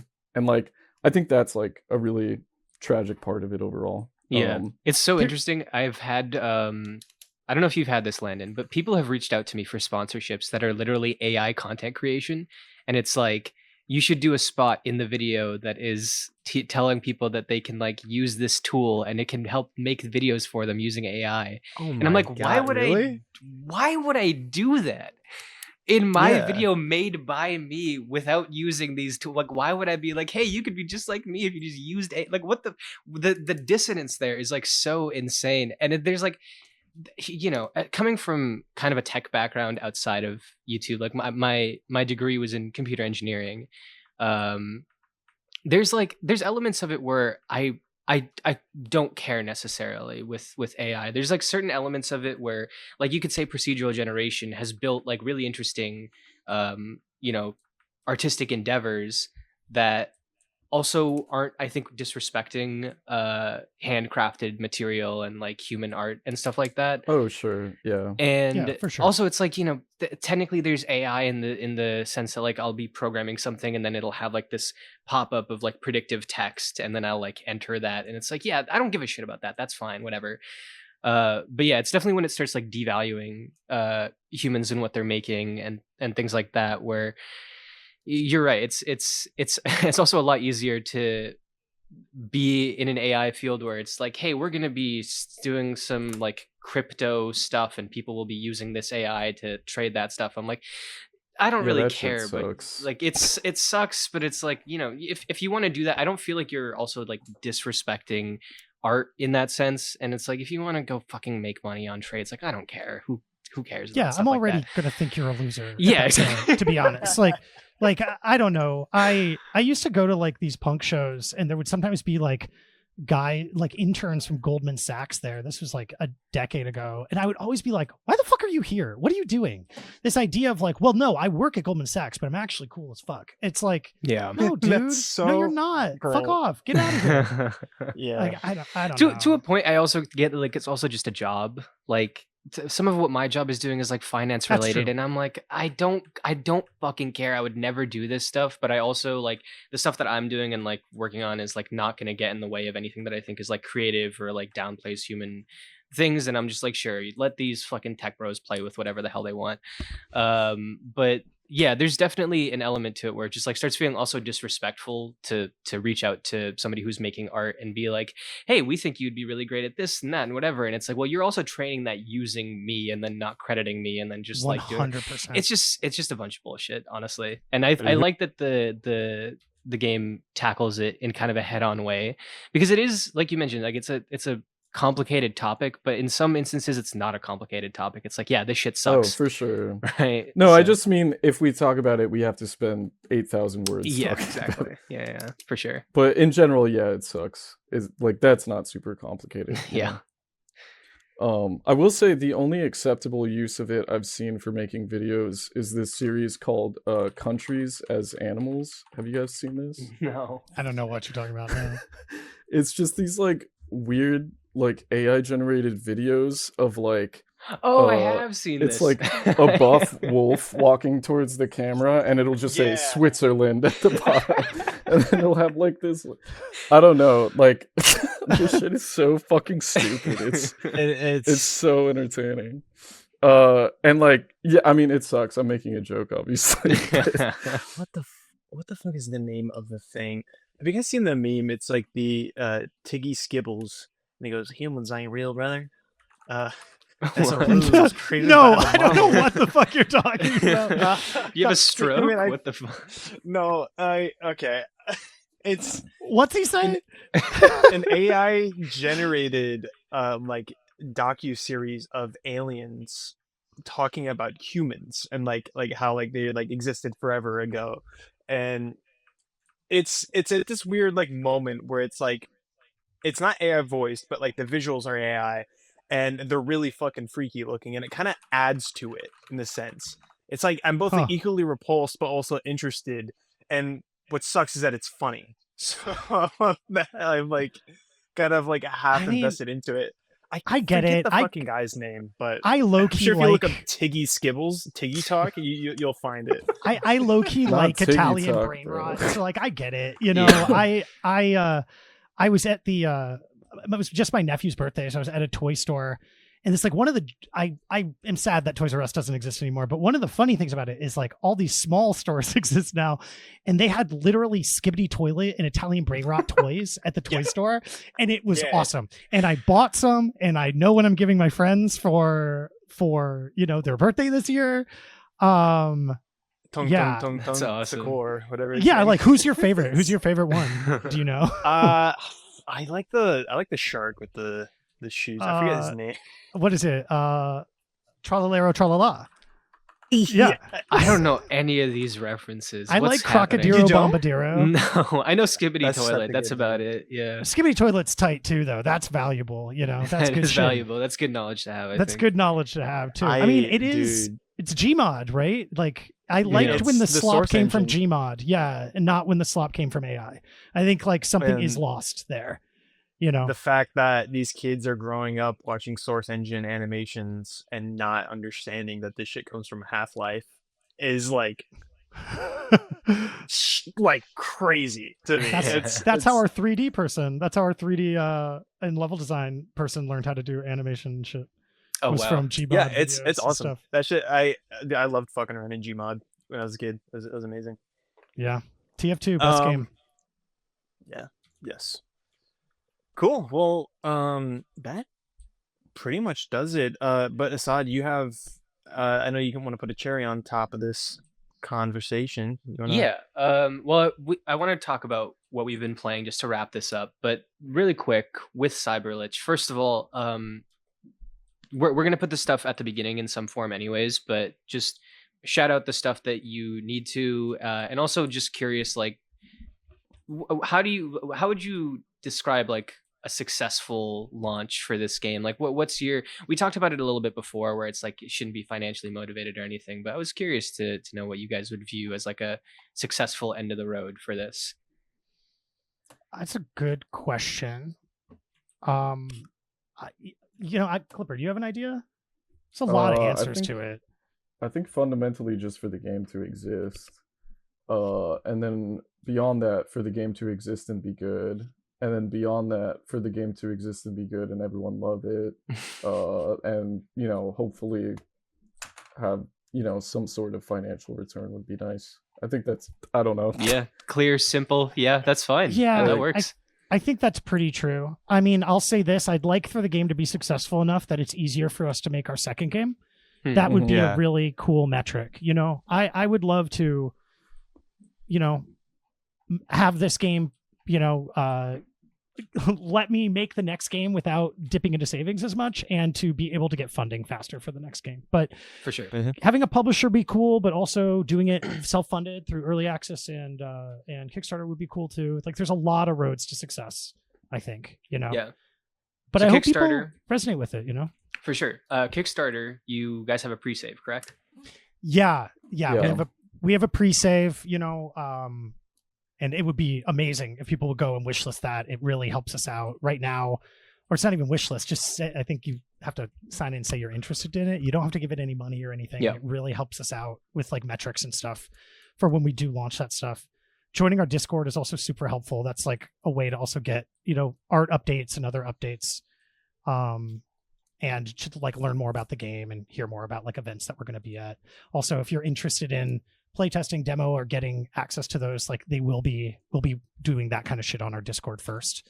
So, yeah, and then it's a good obviously place to come. Steam wishlist. Yes. Yeah, great. That's kind of wrapping up the whole interview section.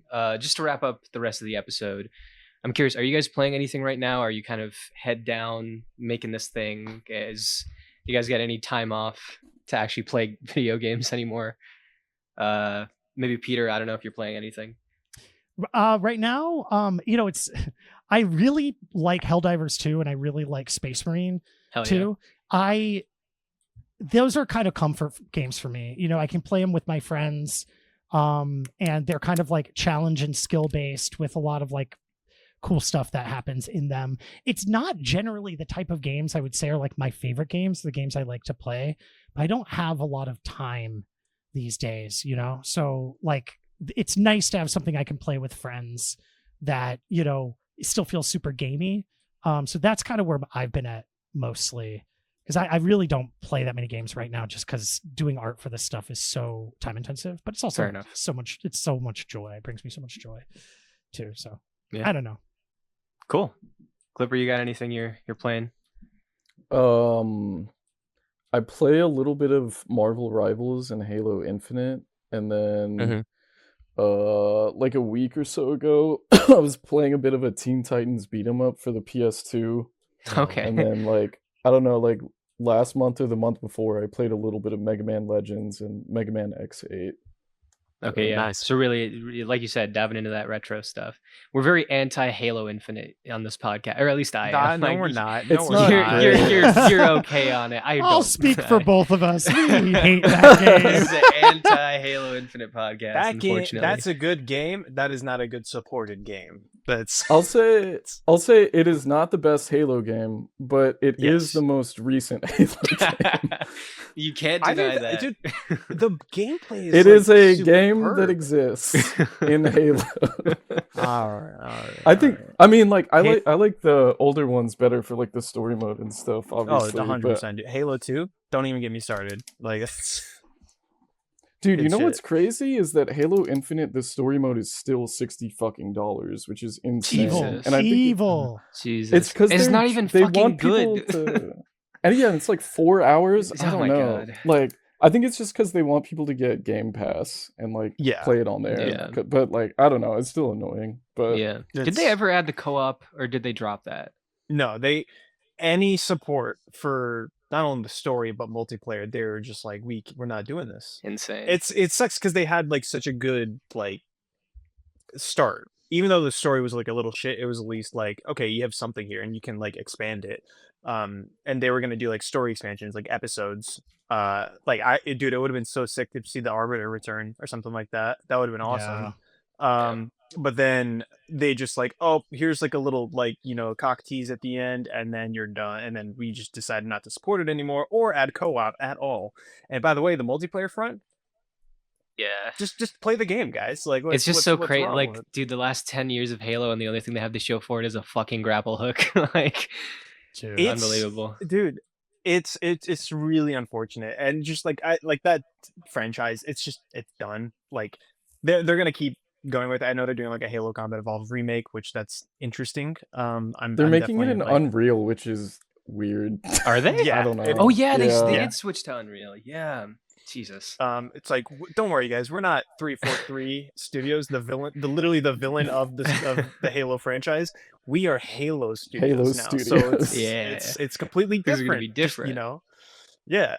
I don't God. know. I pull for Halo because I love Halo, but it's like similar with Fallout. It's just like, dude, it's done. It's done, and it's fine. Yeah. Like we'll wait and see. If you make something good, I'd love to be there, but you're 9 times you're probably not. So, we'll wait and see. How long do you think it'll be before like Game Pass like becomes recognized as a villain like more broadly? Do you think? More I feel like right broadly? now consumers love it, but I feel like it's definitely a model that points toward like, I guess I think about the VC model, like pump a lot of money into it, make it super cheap, make it super successful, then make it suck later. I talked about this a few months ago. I had like a whole thing. I use Game Pass. I do like Game Pass. As a consumer, it is giving me a lot of like really nice things. It's kind of hard to like pass on that, especially with somebody who doesn't have like the most like disposable income or anything like that and does want to get to more games. But there's always been this like internal struggle with it for me. And I know that they're going to Netflix it. Like I know that it's going to be great. And then it's like, you can't password share and you can't like look at it in different countries, and there's going to be an ad tier and all the stuff is going to like start disappearing off the catalog. Oh my God. The second they put ads in my fucking games, like I'm in the middle of a fucking thing and they're like, here's a Taco Bell ad. I'm done. I'm forever retiring from games. I'm just playing retro from here on out. I think I think Xbox is like. Mobile games do that. Yeah, that's true. That's mobile though. But in a $60 game, it's different. Yeah, it's probably like the reason I don't like mobile games more than anything. Yeah, honestly, mobile's super heartbreaking for that because it's the most like crass, like market-driven model. I think, which is sad because like, these things have like a lot more processing power than a Super Nintendo, and like by like 100 times over. But there's like a lot of great pieces of art and games that were made for the Super Nintendo that are not really on that. So, and it's also the one that's making the most money. So it's like the whole industry is going to start. If it follows that from even their more fucking and more. child casinos. Yeah, it's fucking ridiculous. Yeah, there was also some good early mobile games too, like Plants vs Zombies. Holy shit! Oh yeah, shut up. There's still good games good. that can come out on mobile. I mean, like Balatros, certainly. Right. Yeah. Right. I just mean generally speaking. Yeah, no, if I stereotype the entire industry with a broad sweeping But yeah, there's good shit that people make for it. That's true. But in terms of your question on like when people are gonna start like vilifying it, I think it's gonna be when those like extra monetary elements are added to it, and also, I don't know, Xbox is in such a weird place.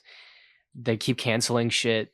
They're like almost digging themselves out of a hole and then digging themselves back into one. There's going to be a point where it becomes more like socially acceptable to be like Game Pass is kind of shitty. I do think it's going to be at a point where it's maybe too late and everyone has already moved on to subscription models. Yep. Of course. I would like to hear a lot more from, I know they're probably like NDA'd or whatever, but I'd like to hear from devs who like put their games out on Game Pass, because it's kind of hard to find resources on like, did it go well for you? Did it not go well for you?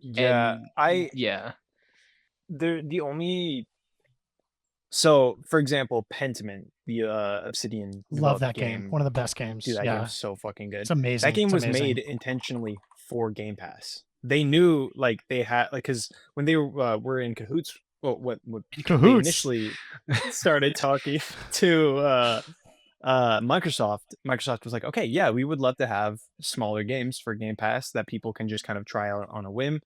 And Josh Sawyer was like, I have an idea. Cool, let's do this. And so they like siloed a team off in Obsidian to make this game that they knew wouldn't reach people if they just, put a $40-$50 price tag in front of it.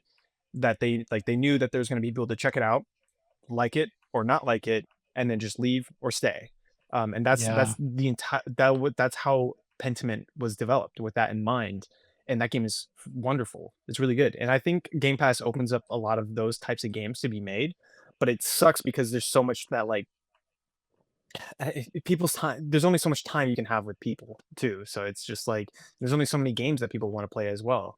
It's also that's Bethesda too, and they've got like Josh Sawyer's just goated like to begin with, I think on a broader scale though, like the one thing, this is maybe my conspiracy theory about Game Pass but it's just gonna like start becoming like the brain rot of video games, where you're gonna have to like lose a lot of games with like complex systems that take a long time to get started and are like eventually fulfilling for like, it has to hook people in the first 2 hours and then it can't let them go because people are not going to be actually spending their money on it. They're just going to be getting it off a subscription service. And then it's whether you can hold their attention or not.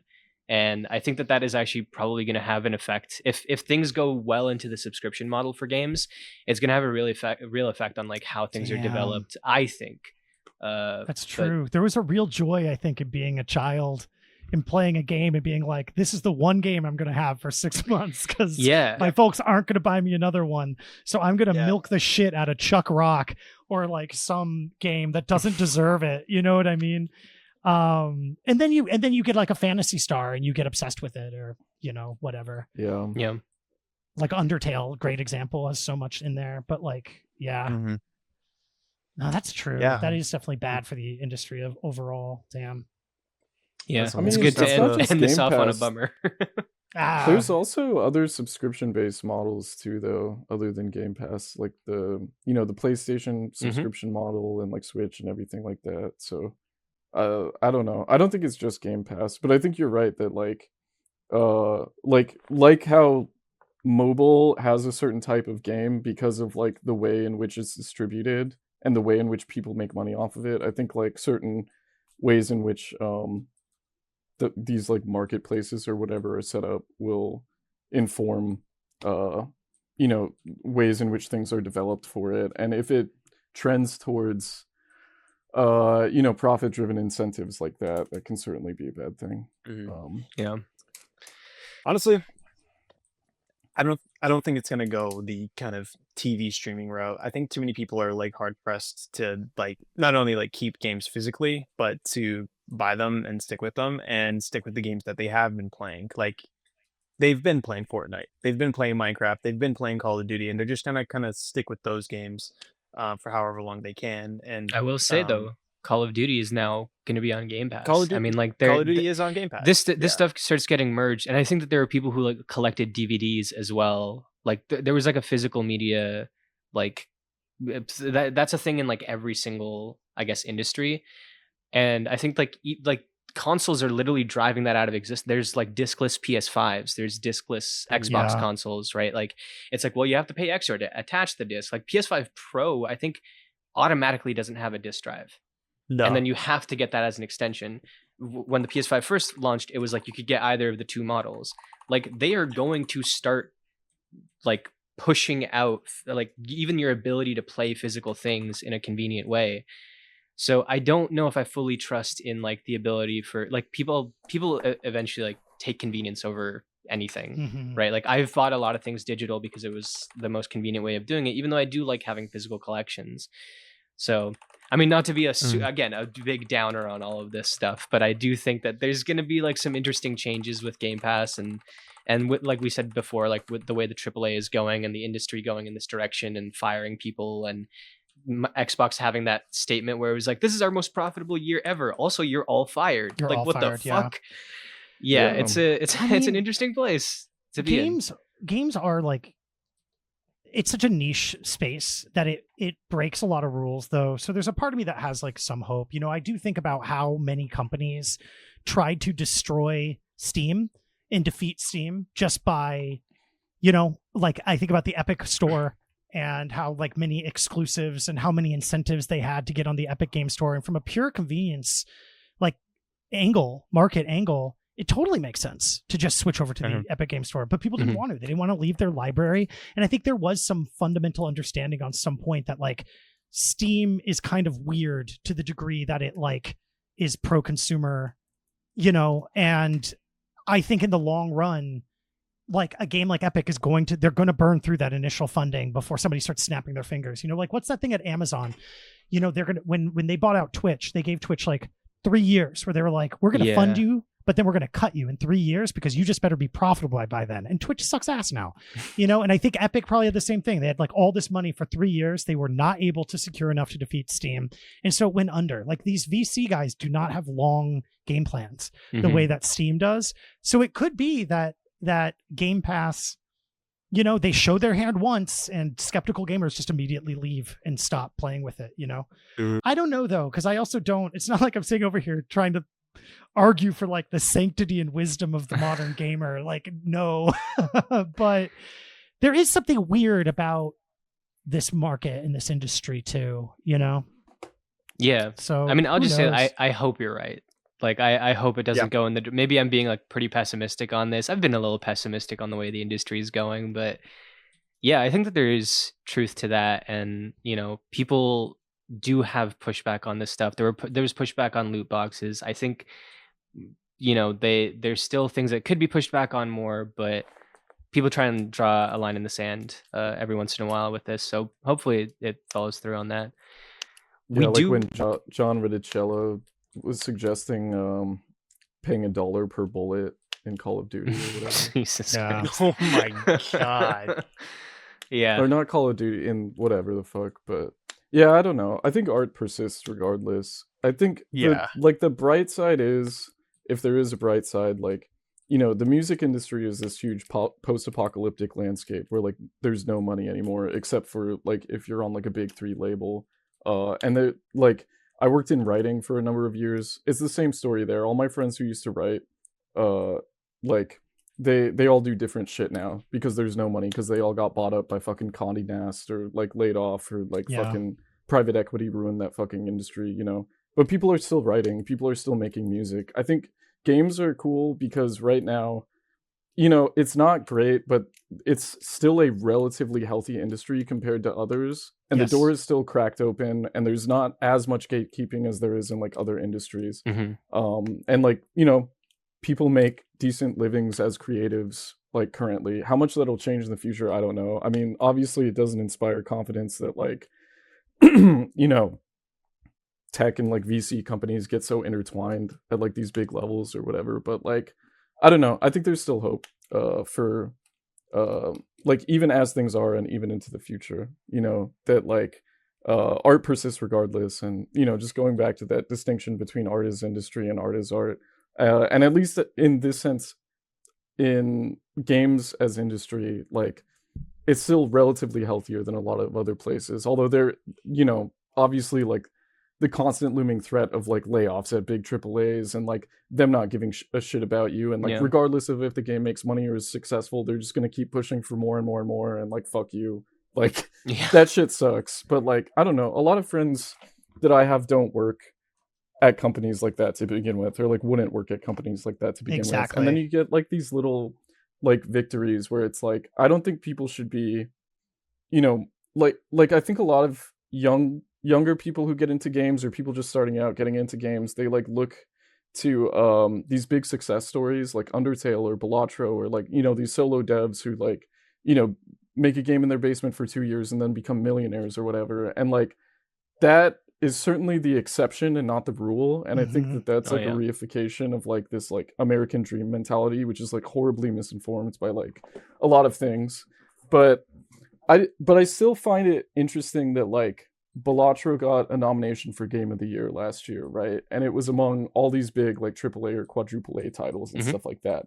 And that does not exist in the music industry. No. There's no equivalent where people record an album in a garage and they're on stage at the Grammys, right? That's something that's already, the bombs have dropped. It's all fucking over. We're all just living in the wasteland that is, Spotify and the big 3 cannibalizing everything, Yeah. And I think at this particular juncture in games, that's not the case. There's still a glimmer of hope, and people who still work in and live in it, and make cool shit, and are able to pay their rent off of it, So what happened to the games industry is, not in games, to the music industry, is actively happening to the animation industry right now too. It's this is the end result. This is where all of the major companies want to push things when they're doing that, but I don't know. There's something about games that, look, I wasn't alive during this time, but I imagine it was kind of like film during Scorsese's rise in the 70s. There's something happening with the authorship of games that's getting all of this press and all of this attention, and the big industry stuff is just a lot of it is failing. Not all the time there are successes, but there's more failures. It's easy to point at failures, both in terms of firing everybody, but also in terms of just underperformance. And so I think there is this really exciting moment in games right now where it's getting harder and harder every year, but there still is some support out there. There is a demand to go direct to consumer, to avoid all of this crap if you want to.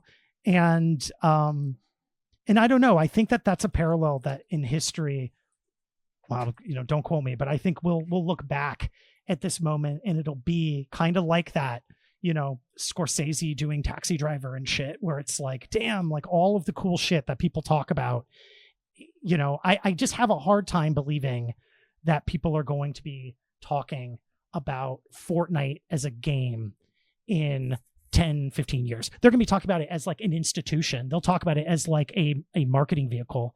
But I just struggle with that. And that goes quadruple for Call of Duty or FIFA or Madden. You know what I mean? But people are going to be talking about Balatro for a really fucking long time. Yeah.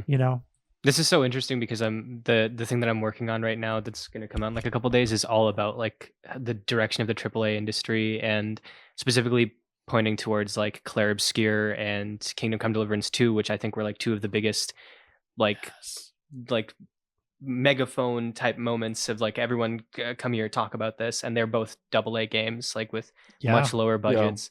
And then, like you said, like Balatro winning Game of the Year, or not winning Game of the Year, but being nominated for Game of the Year. And, we've been seeing a lot more indies there as well. The fact that like a fucking co-op game that was technically under EA, but it was built kind of more like an indie thing that they have going on in It Takes Two, won Game of the Year a few years back.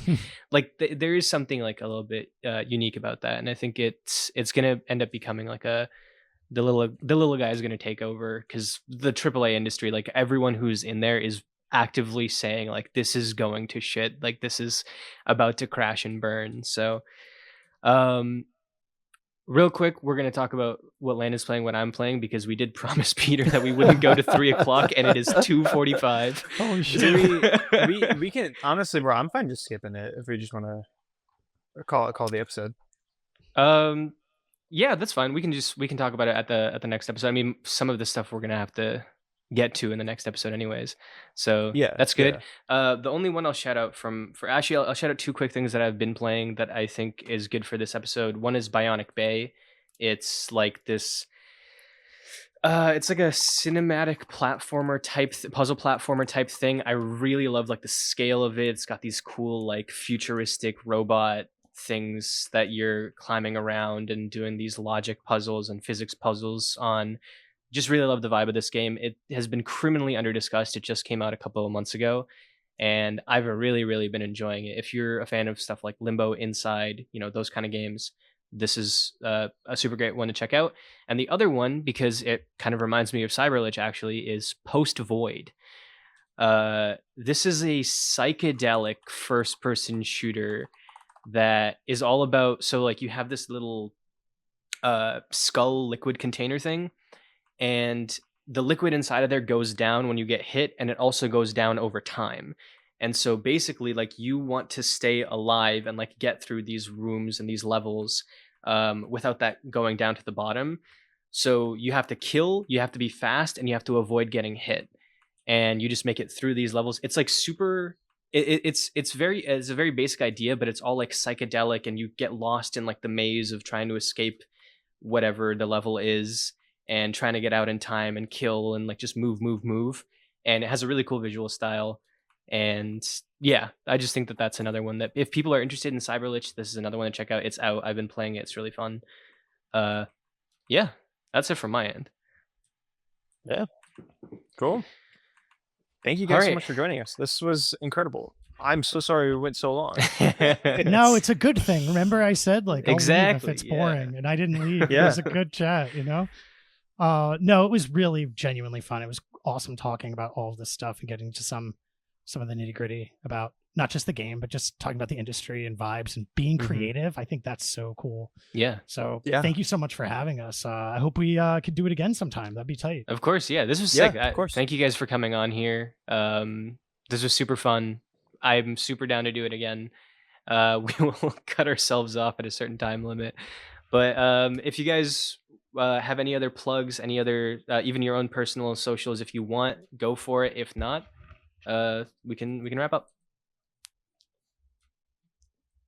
You can follow me at Big Honk with 2 Ks, BIGHONKK. I post a lot of CYBRLICH stuff right now, but you can also find at CYBRLICH anywhere. So either one will lead you to more CYBRLICH stuff if you're interested in the art and all of that stuff. Yeah, I'd say just it would help us, like we said earlier, if y'all could wishlist CYBRLICH on Steam, Yeah. follow the Kickstarter, join the Discord, all that stuff. My personal is Sodanugs, SODANUGS. I think it was a joke about smoking weed that I came up with when I was like 19, but now I'm just The fucking best stuck with it usernames. forever. Like all the Nice. best usernames. Yeah. But yeah, thanks for having us. Sweet. Well, yeah, of wait, course. Clipper, you just released a game jam thing. Don't you want to plug that? Sure. So I made a game with some friends for a game jam. It was for Mecha Jam 6. It's a game called Project Omen Arena X Boost. It's on itch. You can play it for free. And it's like inspired by like Virtual On and like early like Armored Core entries and like a little bit of like custom robo and stuff like that. But it's just like this big Nice. flashy, colorful like anime like mech arena fighting game. So Sick. That's awesome. Yeah, that looks amazing. Yeah. Guys, go check And- that out. Go check out the Steam wishlist. Sorry, Peter, do you have something else to add?